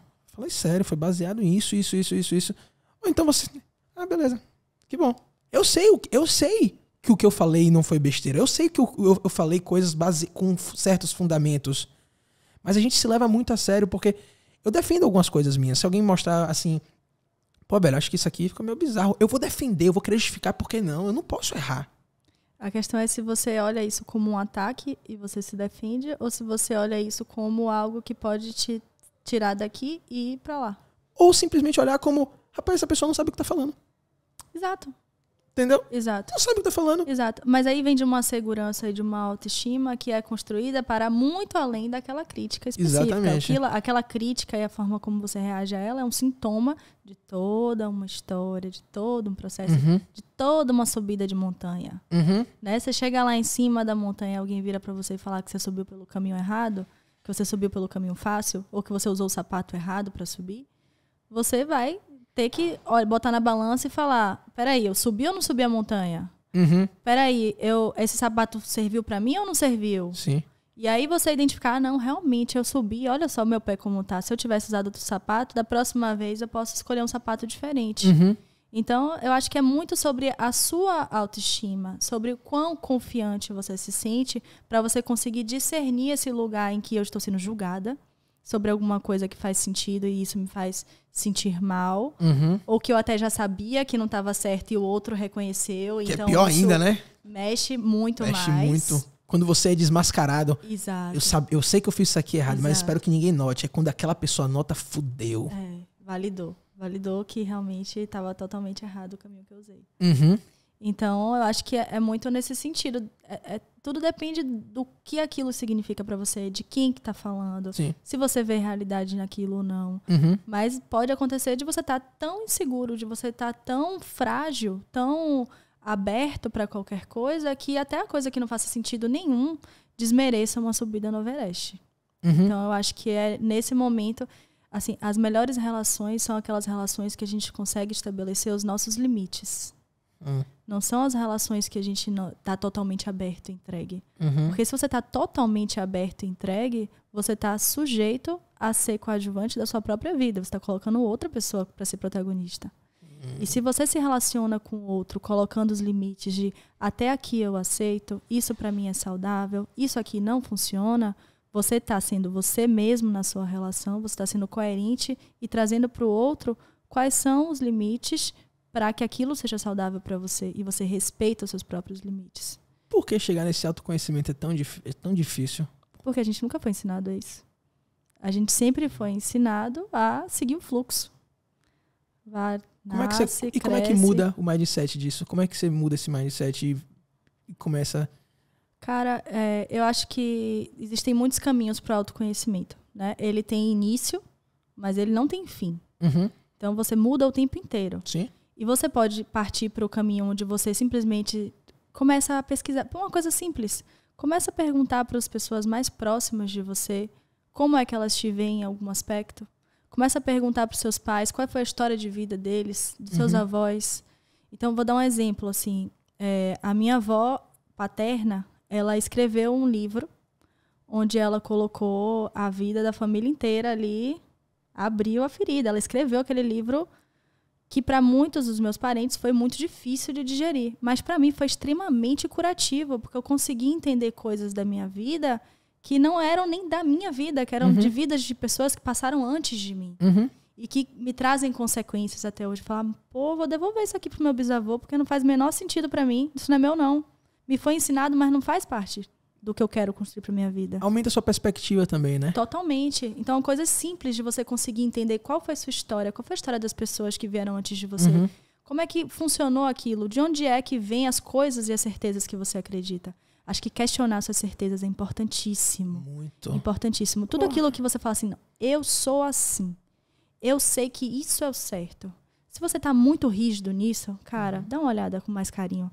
Faz umas perguntas, questione se aquilo realmente faz sentido ou se você tá usando isso como defesa de alguma coisa, para prevenir alguma coisa, para fugir de alguma coisa. Então, eu acho que o autoconhecimento ele é algo que tá ali ao tempo inteiro ao seu alcance. Basta você querer ter um olhar um pouco mais consciente sobre as coisas que acontecem com você. Mas as pessoas, a maioria das vezes, não querem fazer essas perguntas, não, dá né? muito trabalho, pô. A ignorância às vezes é uma bênção, né? A ignorância às vezes dá uma bênção, porque você não se responsabiliza, então você tá ali só como sujeito, vamos viver. E a gente não quer ver certas verdades. Tipo assim, porra, eu sempre achei que eu era bom nisso. Agora que eu tô assim, pensando e me questionando, eu descubro que na verdade eu não sou bom não, velho. E aí, aquela minha certeza toda, aquela minha verdade toda, que eu tinha certeza que era bom na coisa... E aí eu começo a duvidar de mim mesmo. Isso quebra... Quebra a guia, né? Porra, e tira o chão de muita gente, né? Sim, sim. Tem muitos defeitos que sustentam toda a fundação do nosso prédio, né? E que são importantes de estarem lá. A questão é só você descobrir qual é a função. Todo comportamento tem uma função. Tudo que você faz, por pior que seja, por melhor que seja, tem uma função. Isso não significa que é funcional. Isso não significa que é bom para você e para aquilo que você quer construir para sua vida. Mas tem uma função. Tá ali por algum motivo. Você foi reforçado pelo ambiente por algum motivo para manter aquilo. Seja aquele comportamento de comer exacerbado, seja o vício em pornografia, seja o vício em drogas. Tá ali por algum motivo. É alguma coisa que descarrega algo que tá te incomodando e que você não quer entrar em contato. Mas isso também atrapalha a sua vida em outros aspectos. E se você não consegue descobrir qual é a função, você não tem a possibilidade de deslocar essa função para algo que seja talvez mais assertivo para você. Né? Então, assim, dá muito trabalho. Autoconhecimento não é um caminho fácil, não é romântico, não é aquilo que a gente imagina, um Dalai Lama vestido de laranja e vermelho, sentado no Himalaia, meditando. Não é isso. Autoconhecimento é queda, é choro, é lágrima e suor mesmo, é sangue. Porque você vai ter que entrar em contato com coisas que são extremamente desconfortáveis. Mas isso não significa, mais uma vez, que aquela dor precisa ser de extremo sofrimento. O sofrimento ele vai existir, ele precisa existir para tirar a gente do conforto, né? Aquela coisa da borboleta. A lagarta não passa pelo buraco do casulo se ela não romper os vasos da asa. Se ela não romper os vasos da asa, ela não vai voar nunca. Então, ou a gente passa por isso, por esse buraco, a gente nasce de um buraco, a gente nasce de um canal. Eu vou te falar como uma pessoa que pariu, oh, meu Deus, é realmente algo, o grande primeiro desafio da vida da gente. A gente já passa por isso. E por que não querer passar pelos outros partos que a vida nos traz? Porque se a gente não passa, a gente não nasce como uma nova pessoa. A gente não se desenvolve, a gente não evolui. Então, assim, se você não escolhe sabendo por que você está escolhendo, quem está escolhendo não é você. Quem está escolhendo é qualquer outra coisa. É o seu medo, é o seu receio, é a sua necessidade de aprovação. Mas não é você. E qualquer escolha que não seja sua não é sustentável. Em algum momento você vai ter que pagar um preço que você não queria pagar. Sim. E às vezes, muitas vezes, é com o objetivo que você tinha, do projeto de vida que você tinha. Sim. Com quem você queria ser, como você queria ser identificado. Sim. Então... O que mais lhe assustou, lógico, tirando o vírus e a morte, nessa pandemia? Cara, eu tive... Em relação ao comportamento das pessoas, que você começou a olhar assim, rapaz, o que é que tá acontecendo, tá ligado? Com as pessoas. A pandemia, pra mim, foi num momento da minha vida muito privilegiado. Porque meu marido é atleta, ele viajava o mundo inteiro. Eu tive filho em novembro de 2019, meu filho estava com 4 meses. E foi justamente quando ele ia começar o tour do ano que a pandemia veio. Sim.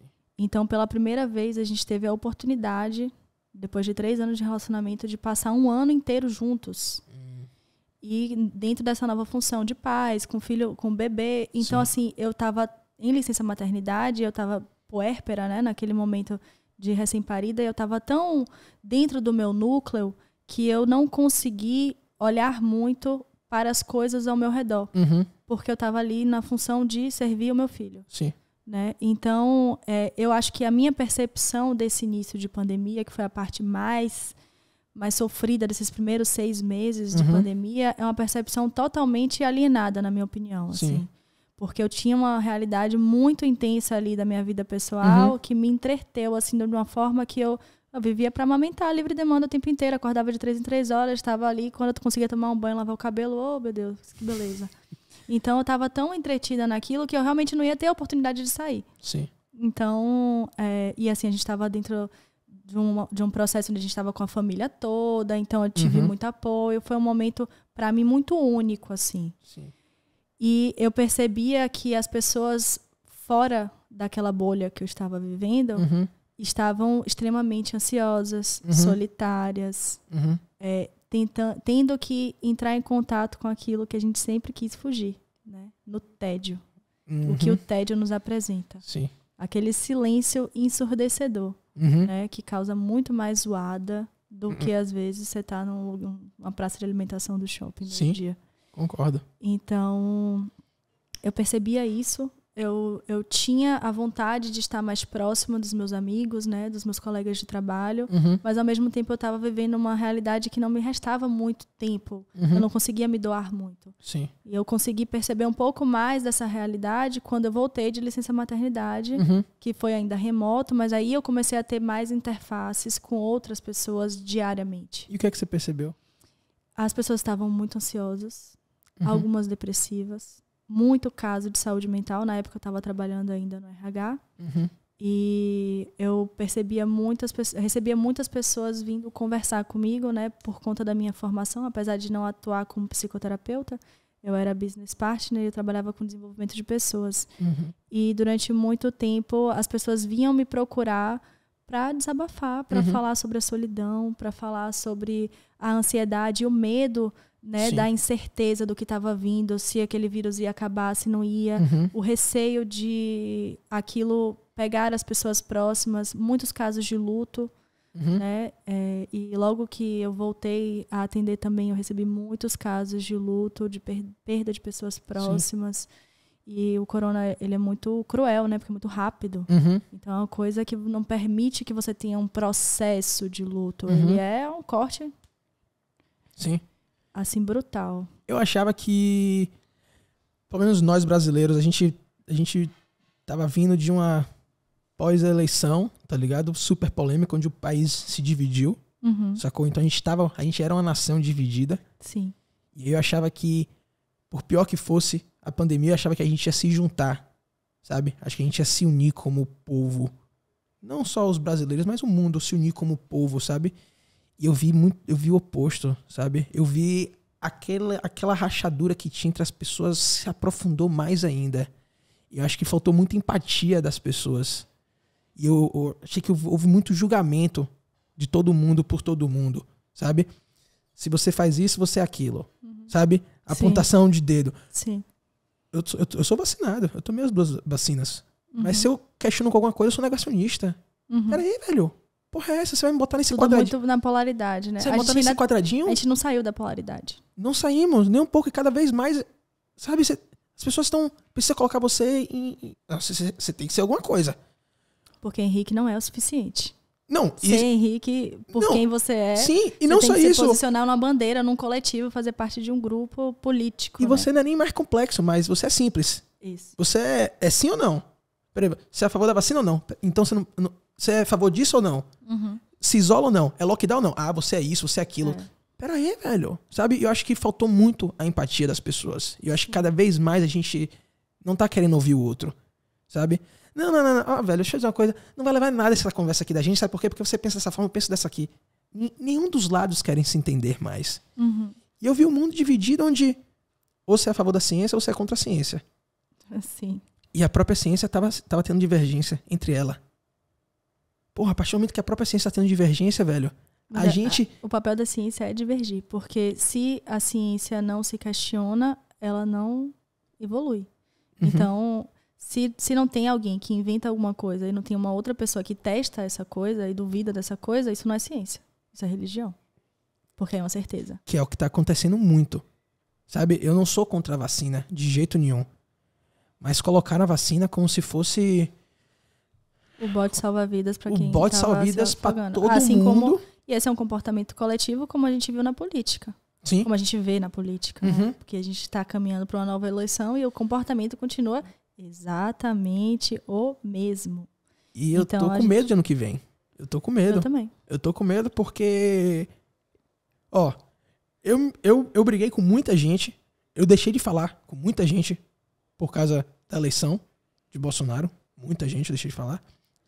Eu deixei de falar com muita gente por causa da pandemia, sabe? E agora eu vou deixar de falar com mais gente, porque ano que vem, maluco, o bicho vai pegar de novo. Vai ser outro teste, sabe? E aí às vezes eu fico assim pensando de forma romântica. Ah, Tupac falou, Tupac Shakur, sabe? O rapper falou que as pessoas verdadeiras têm poucas pessoas ao redor, porque as pessoas que têm muita gente ao redor são pessoas falsas. E eu acho romântico, acho bacana isso, sabe? Aí o lobo solitário, vai. O lobo solitário, sabe? Não, eu não preciso de muita gente. Pô, eu tenho aqui Johnny só, tamo de boa, sabe? E é uma farsa. E é muito fácil. Defesa. É uma defesa. É uma defesa. E é muito fácil essa defesa. É muito conveniente, sabe? A questão é assim, o quanto você se conhece enquanto Henrique para que você consiga ter flexibilidade nas suas ideologias ou permanecer com as suas ideologias e não julgar o outro assim como você não gostaria de ser julgado.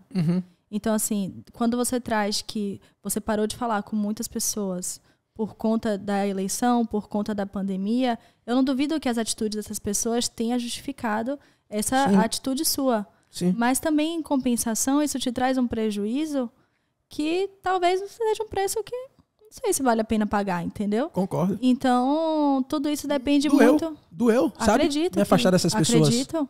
Sabe? Mas, tipo assim, pra mim foi um mecanismo de defesa, sabe? Eu não consigo lidar com isso, então Porra, eu esquivo. velho, não dá. Eu esquivo. Porque eu me senti desrespeitado, sabe? Ó, eu não sou defensor de... Defender político? Esqueça. Eu defender político, eles não precisam de minha defesa, eles não precisam de advogado. Não sou eu que vou advogar pra político, de jeito nenhum. Eu apenas voltei, sabe? Eu fiz uma coisa que eu não gostaria nem de fazer. Sim. Se não fosse obrigatório, eu não ia fazer. Sim. Deixa o pau pegar lá, meu irmão. Deixa o negócio tocar fogo, sabe? Não vai mudar nada aqui pra mim, no final das contas. Sim. Porque só tá mudando os jogadores lá. O jogo continua sendo o mesmo. Mas se você votou em Bolsonaro, você tá apoiando um genocida, você tem sangue nas mãos. Eu ouvi gente falar isso, sabe? Eu falei, peraí, irmão, deixa eu dizer uma coisa. Eu não preciso, assim, eu não falei pra pessoa, mas eu pensei, eu não preciso de você em minha vida achando que por eu ter votado em Bolsonaro eu tenho sangue em minhas mãos, tá ligado? E aí você ignorou todo o resto da história de amizade. Toda a subida da montanha. Toda a subida da montanha, toda a história que a gente... Porque você tava com o sapato errado.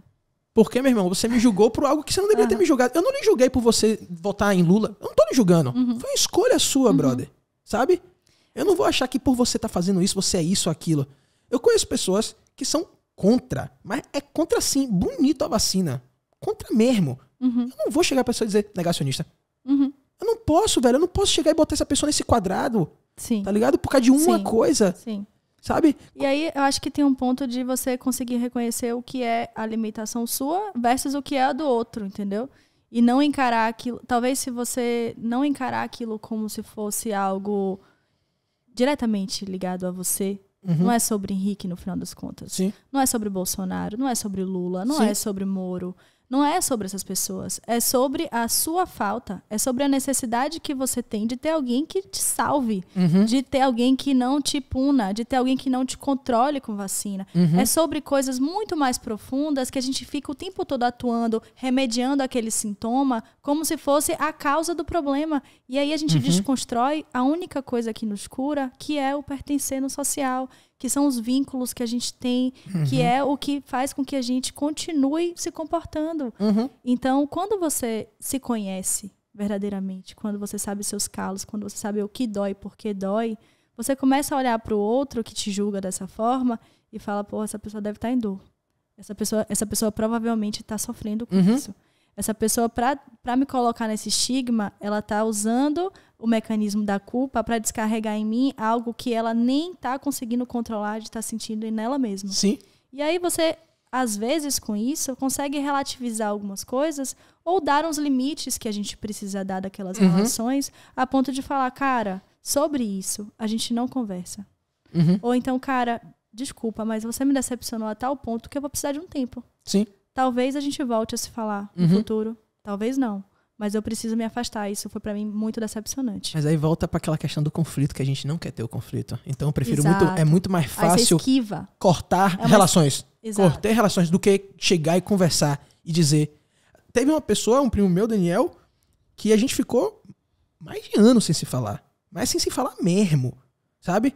E tipo assim, eu tava muito magoado. E aí ele veio falar comigo. Eu falei, velho, eu tô muito magoado com você por isso aqui. Sabe? Eu fiz questão de mostrar, sabe? Teve outros que eu tô um pouco me lascando, meu irmão. Você já tava querendo um motivo, né? Já queria um motivo. Eu já queria um motivo pra deixar de falar. Pra terminar. Sacou? Só que eu fiz questão. Eu falei assim, ó, velho, foi por isso aqui, ó. Ele falou, porra, velho, me desculpe. Sacou? Me desculpe porque, meu irmão, você me conhece há 200 anos, é porque eu votei em Bolsonaro, quer dizer que eu não tenho valor e moral, brother? Que porra é essa? Então nossa história toda foi jogada fora por causa de uma eleição? Eu falei com essas palavras. Eu falei o seguinte, pô, a gente se conhece desde criança. E por que eu votei em Bolsonaro agora você duvida dos meus valores? Sacou? Sim. Ele pediu desculpas. Estamos bem como sempre fomos, sabe? Pra mim foi excelente. Mas foi uma pessoa que pra mim valeu a pena ter esse conflito. Mas os outros não. E eu acho que o ponto é você saber colocar na balança. Você dosar aquilo que vale a pena pra você e aquilo que não vale. Muitas vezes não vai valer mesmo. Mas, porra, cada vez mais, assim, tá sendo fácil cortar pessoas ao meu redor, sabe? Eu acho que cada vez mais tá sendo fácil cortar pessoas pra todo mundo. E aí é isso que me assusta. É isso que me assusta, porque quando a gente... Ou significa que a gente tá estabelecendo relações superficiais, querendo que as pessoas sejam aquilo que elas não são, e a gente projeta nelas um bom amigo, uma boa namorada, um bom pai, uma boa mãe. Sim. E aí quando elas se mostram em seus defeitos, você descarta porque você não tá a fim de pagar o preço de lidar com aquele desconforto. Ou porque, de fato, você tem muito pouca resiliência a lidar com o defeito do outro, porque de alguma forma aquilo ressoa em você e você não quer olhar para você mesmo. Então, isso me assusta porque a gente está o tempo inteiro querendo fugir de problema e criando para si um grande problema, porque a gente não é ninguém sozinho. E eu sinto que cada vez mais a gente está se colocando em tribos, sabe? E eu sou contra tribos. Sabe por quê? Tribos brigam, velho. Os índios brigavam, uma tribo contra a outra se matava. Eu sou contra a tribo. Eu sou a favor de sermos uma tribo só. Ou a gente é uma tribo só, porque se a gente for várias tribos, velho, as tribos se matavam, sabe? A gente... O grande ponto, eu acho que assim, todos nós precisamos pertencer a um coletivo que a gente se identifica. Você não vai se identificar à tribo do PT, provavelmente, né? Pelo aspecto que você trouxe. Então, se você não vai se identificar com essa tribo, como essa tribo, dentro dessa ideologia, vai fazer com que você pertença? É natural que existam grupos de identificação. O ponto é você não se identificar única e exclusivamente como integrante desse grupo. Exatamente. Você se identificar como Henrique, que passeia por aquele grupo. Isso. E que tem disponibilidade para se relacionar com pessoas de outros grupos. E entender que todas as pessoas fazem parte de uma única espécie, que é a espécie humana, e que a gente faz parte de um planeta, de um ecossistema, e que a gente precisa se comportar em prol desse ecossistema para funcionar. Exatamente. Então, assim, a questão de não existir grupos, existir um grupo só, adoraria. É utópico. Seria o meu sonho, mas é uma utopia. É porque eu sinto que cada vez mais a gente tá correndo atrás da câmara de eco. Sacou? Que é, eu vou estar com pessoas que pensam igual a mim. E que falam as mesmas coisas que eu. Isso. Sabe? Porque a gente se identifica com aquela pessoa, se valida também. Só que você tá se validando de forma muito superficial, porque você não é só isso. Você é muito mais. Você tá se limitando. Isso. Você tá se limitando porque você tá usando só um aspecto ou uma perspectiva para aquela validação. Só isso lhe define. Exato, entendeu? Exato. E eu acho que essa necessidade de você ter uma borda, um formato, você ter um critério para você se conhecer, né, se definir enquanto pessoa e atribuir o seu valor, é, mais uma vez, uma esquiva de você conseguir olhar para você como algo indefinido, como algo que, seja como a água, né? Sim. Be like water. Exato. Bruce Lee. Bruce Lee, maravilhoso. Maravilhoso. Aquele cara é incrível. Aquela entrevista é fantástica. Aquilo ali é muito demais. Sim. E é como você ser fluido. Porque a gente não evoluiu enquanto espécie permanecendo com os mesmos comportamentos. Se a gente alguém não tivesse batido a pedrinha uma na outra ali, a gente não teria fogo e provavelmente a gente seríamos macacos. Sim. Então, a gente precisa dessa flexibilidade para evoluir. E a flexibilidade significa tentar. E tentar significa falhar. E falhar significa ser humano e vincular com os outros. Se você não tem coragem de seguir com medo, o medo vai tomar conta de você, você vai se paralisar. Entender que você tem falhas significa que você tem oportunidades. Significa que você pode evoluir. Mas é óbvio que isso é muito romântico. Né? Soa até como um discurso de autoajuda. Sim. E o processo em si é muito mais difícil do que isso. Mas eu acho que não tem outro caminho mesmo. Porque ou você dá a cara a tapa, ou você se expõe e vem aqui no podcast.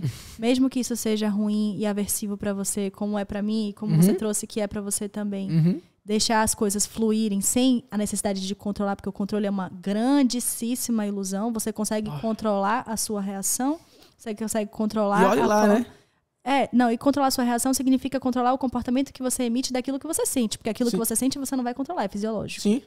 Então, assim, se você recebe a tristeza como visita e dá um espaço para ela no sofá, ou se você simplesmente ignora ela e deixa ela te seguir, isso tá no seu controle. Sim, é isso. Então, isso é o que tá no seu controle. De resto, cara, nada tá no seu controle. Ou você vive a vida com a página, sabendo que a próxima página vai estar em branco e você vai ter que escrever com base na caneta que você tiver, no papel do tamanho que você tiver e com o texto que vier na sua cabeça, ou você vai estar o tempo inteiro tentando planejar e se frustrando com aquele planejamento que não deu certo. E aí, acho que tem um ponto muito importante que é não existe não criar expectativa, que tem essa coisa assim, crie uma mula, mas não crie expectativa.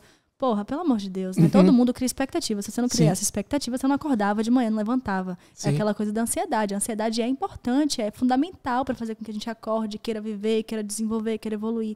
Mas você fazer disso uma situação generalizada como se você estivesse em perigo, que já é uma crise de ansiedade, e que você tem um nível de cortisol tão alto a ponto de você não conseguir fazer com que o seu córtex pré-frontal consiga discernir o que é real e o que não é real, aí é patológico. E é como tudo, né? A dose é o remédio e o veneno. Então, assim, a questão é, você pode buscar o autoconhecimento em 1000 fontes, mas o que vai te trazer autoconhecimento é a sua prática, é o dia a dia, é a constância de estar o tempo inteiro buscando estar consciente de si próprio e das suas relações.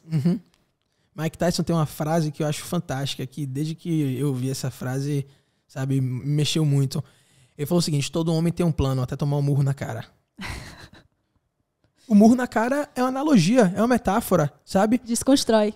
Meu irmão, eu vou fazer isso, mas você não contava, papai, com isso aqui que aconteceu, pum, o que aconteceu aqui. Mudou e aí? O cenário. E aí? Aí você bota você em teste, sabe?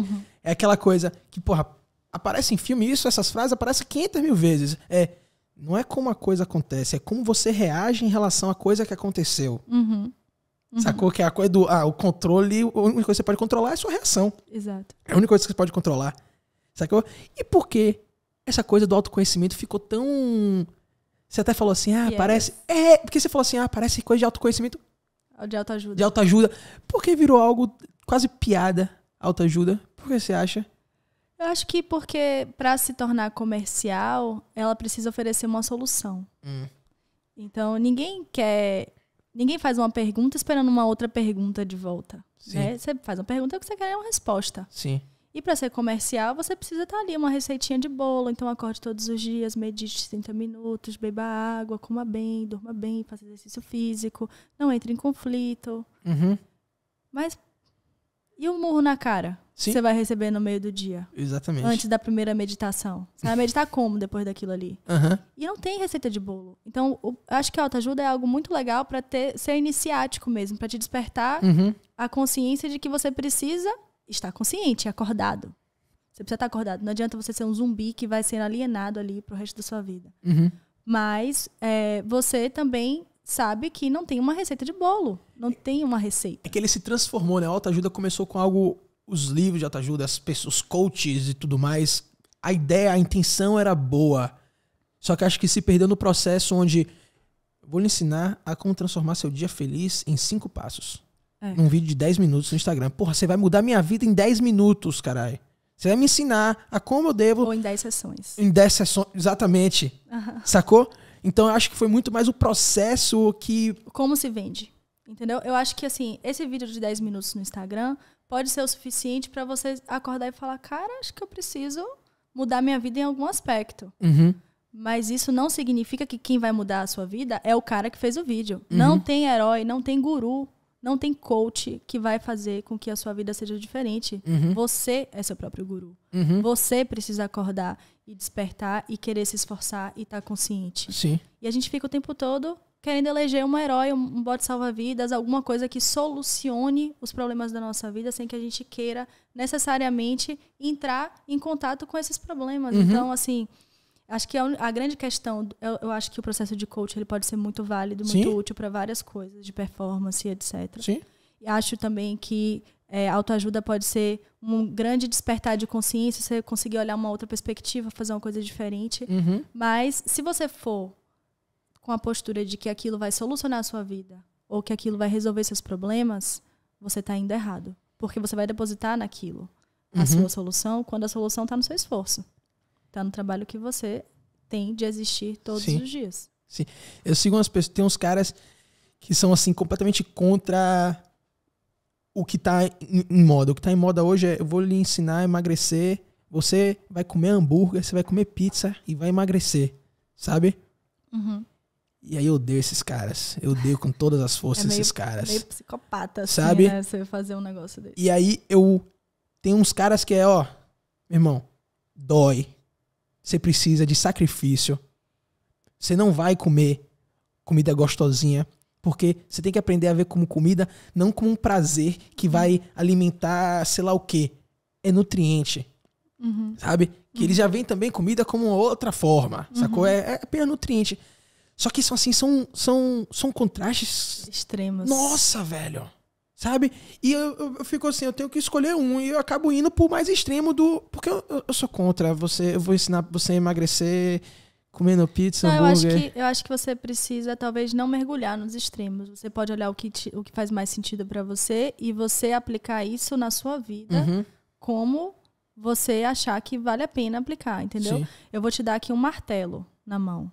Isso não significa que você vai sair martelando tudo e qualquer coisa como se fosse tudo prego. Não é porque você tem um martelo na mão que tudo vira prego. A questão é, você tem um martelo agora e você pode usar isso para quando você tiver a necessidade de pregar um prego, você ter um martelo na mão. Então eu acho que o ponto todo é você não ficar se iludindo de que você tem que seguir algo de uma forma tão rígida. É você ter flexibilidade para entender como você vai aplicar naquela ferramenta. E acho que é isso que eu mais amo na psicologia. Porque é uma profissão sem roteiro. Sim.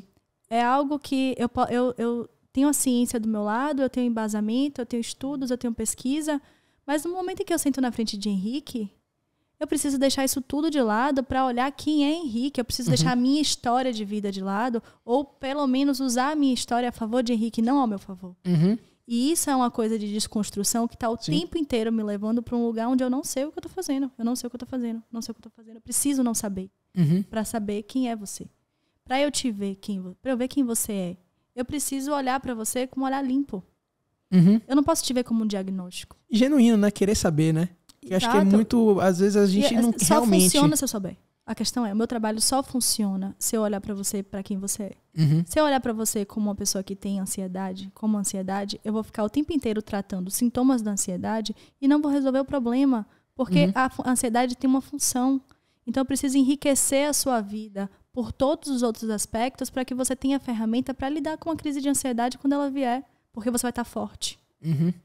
Então, eu acho que esse é o ponto da psicologia que mais me encanta, assim, que mais me enaltece. Eu fico me sentindo incrível por poder estar aprendendo e trocando com outras pessoas, por poder olhar e assistir. É como se eu estivesse viajando o mundo mesmo, literalmente. Sabe quando você faz uma viagem que você vai para um lugar onde você fala, meu Deus, eu não sabia que o mundo existia dessa forma, que as pessoas funcionavam assim, que a cultura é dessa forma.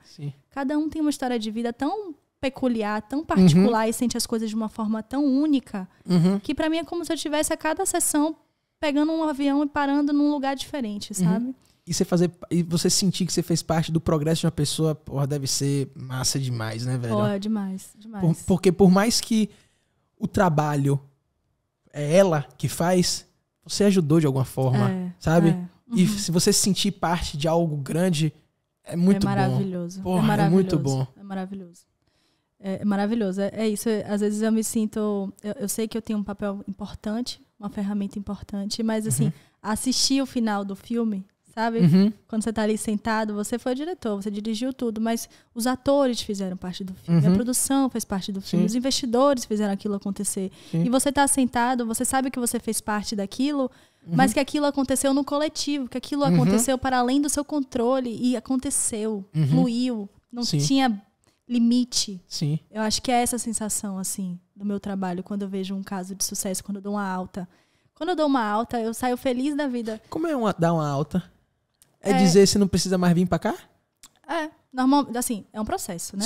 Você não vai chegar na espreita e falar, você tá acostumado comigo aqui toda semana, mas você não precisa mais. Então semana que vem, tchau, já era. Como é que acontece isso? É um processo. Você tem objetivos terapêuticos que são estabelecidos no processo. E a gente vai trabalhando esses objetivos. A gente vai reduzindo os danos que estão acontecendo naquele momento em que a pessoa busca a terapia. Porque existem dois caminhos. Ou a pessoa busca porque ela está no sofrimento, que é muito mais comum, ou ela busca porque ela quer realmente se desenvolver em algum aspecto, chegar a algum lugar que tem um desafio, e aí ela vai para se desenvolver. E aí, o mais comum é quando é problema, né? Dor. Tá em dor. É uma cultura comum, né? A gente não tem essa cultura de vou procurar um psicólogo porque eu quero ser uma pessoa melhor. Você vai procurar um psicólogo porque você não quer mais ser aquela merda de pessoa que você está se sentindo e etc. E nem sempre, na maioria das vezes, você não é, tá? Então, o processo de alta, ele é uma construção que a gente vai falando. A gente vai notificando, você percebe que a sua melhoria, ou então o próprio cliente percebi que melhorou nesse aspecto, e a gente vai avaliando, aí a gente vai espaçando as consultas, aí quando a gente vai espaçando, de repente a gente passa de semanal para quinzenal para mensal, aí a gente faz manutenções, até que a gente chega no momento de falar, fulano, como é que você está se sentindo? Você está sentindo que esse espaço ainda é útil para você? Você tem alguma necessidade ainda específica? Porque eu percebo que você já está pronto para seguir sem o meu suporte nesse momento. Apesar de estar sempre aqui, se você precisar. E as pessoas que passam 20 anos com a mesma terapia, quer dizer que a terapia não está funcionando ou quer dizer que ela realmente precisa? Como é isso? Porque eu julgo um pouco isso, viu? Eu sou assim, eu não deveria não, entendeu? Mas eu vejo assim, você está 20 anos fazendo a mesma terapia, sabe? E você está com os mesmos problemas. Ou a sua terapeuta não está lhe ajudando, ou você não está deixando a sua terapeuta te ajudar. Eu acho que assim, não tem uma regra. Né? Eu sei disso. Vamos lá, de novo, tudo é relativo. Mas assim, eu acho que uma terapia que funciona é aquela que te dá autonomia para ser protagonista do seu processo. É o que te dá as ferramentas para que você consiga sozinho viver a sua vida de uma forma plena e alcançar os objetivos que você tem na sua vida, ser a pessoa com quem você se identifica. E isso pode demorar muito tempo, a depender da complexidade de cada caso. E isso pode demorar muito pouco tempo, a depender de cada caso. Então, assim, tem algumas linhas que tem realmente algumas abordagens, como a psicanálise, por exemplo, que tem um processo mais esticado, um pouco mais longo. E esse processo ele é construído por um motivo, tem uma base ali, né, de conhecimento que segue aqueles passos e demora um pouco mais de tempo. Tem gente que passa 20 anos em terapia porque aquilo é uma ferramenta legal. Assim como você passa 20 anos na academia, por exemplo, se fortalecendo, você não para de se fortalecer, aquilo para aquela pessoa é importante. Não necessariamente ela tem uma necessidade específica, mas ela usa aquele espaço como um momento dela, de autocuidado. Sim, ok. Você vai 20 anos no barbeiro. Ok, entendi. Entendeu? Entendi. Era um pensamento limitado meu em achar que se você está indo para o psicólogo, para terapia, é porque você está querendo resolver algum problema. E não necessariamente pode ser resolver o problema. Pode ser mais sobre... Eu quero ter um lugar para eu poder conversar com a pessoa. Eu gosto de vir aqui. Falar com meus anseios. Talvez ela vai dar a opinião dela. Talvez ela vai me fazer refletir de outra forma. E acabou. Mas eu acho que faz parte do papel do terapeuta questionar. Sim. Será que você não consegue encontrar esse vínculo em um outro lugar social? Será que você não consegue encontrar esse espaço de outras formas? Ou se você já faz tudo isso e você ainda gosta de estar aqui, fique à vontade. Sim. Você gosta da ideia de ter, assim, de você sentir que a pessoa... você não você cumpriu o seu papel, mas, tipo assim, você ajudou o máximo que você poderia ajudar. Você acha que a pessoa já está no momento de receber a alta, mas a pessoa fala, não, beleza, eu posso não ter mais aquelas crises de ansiedade, eu posso ter resolvido esses problemas específicos, mas eu gosto de vir aqui conversar. Você gostaria disso? Você acha isso bacana? Eu acho massa. Eu acho massa porque significa que você tem um vínculo ali com a pessoa e a pessoa com você, mas é sempre o meu papel, né? Eu me sinto muito lisonjeada, né? De ter uma pessoa que quer estar ali mesmo sem estar precisando estar ali. É de grande valor para mim. Mas o meu papel vai ser sempre de estar questionando, de falar, será que não tem uma outra coisa? Será que não tem outro aspecto? Você está gastando dinheiro com isso? Você não precisa disso? Isso é realmente necessário? Entendi. Mas se a gente chegar... Acho que o principal ponto do processo terapêutico é vínculo. E vínculo estabelece confiança. No mínimo, você tem que confiar. Sim. E se você tem uma relação honesta, onde as duas partes colocam todas as informações na mesa, expostas, tá tudo certo. Sim. Se eu coloco que a pessoa não precisa e ela escolhe vir, e ela justifica porque ela quer vir, e ela tá bem, venha. Não tem problema. Sim. Entendi. É porque eu fico pensando assim, já que eu já consegui ajudar essa pessoa, esse horário que ela tá ocupando e ela não precisa mais de mim, eu vou tentar ajudar uma outra pessoa, sabe? Sim. Nesse caso, claro, entendeu? pesa. Isso pesa, assim, você pegar novos casos, né? Exatamente, porque tem muita gente precisando de ajuda e o seu tempo mas, assim, é finito. Esses casos são casos muito, muito particulares, assim. Não são casos muito comuns, entendeu? Entendi. Então não ocupam tanto a agenda, assim. Metade da minha agenda são pessoas que não precisam. Não vai existir isso nunca. Né? Se estiver existindo, tem alguma coisa errada. Eu vou precisar ir para supervisão e questionar isso, porque estão fazendo alguma besteira. Não, entendi. Pô, velho, massa. Massa, muito obrigado. Pô, sinceramente, muito obrigado mesmo pelo livro. Eu acho que isso aqui... Aceitar a própria vulnerabilidade. Isso aqui é importante. Fundamental. Muito obrigado mesmo pelo livro. Muito obrigado pela conversa. Eu que agradeço. Prazerzão. Foi muito massa. Eu tava falando pra você foi a pessoa que eu mais conversei antes de fazer um podcast. Sabe? E foi massa, foi muito bacana. Acho que foi, assim... De verdade, foi muito massa. Eu que agradeço. Eu agradeço a oportunidade de estar aqui e de poder estar vulnerável. Poder estar vulnerável, né? Verdade. Exato. E me sentir forte. Obrigadão mesmo. Valeu, galera. Tchau.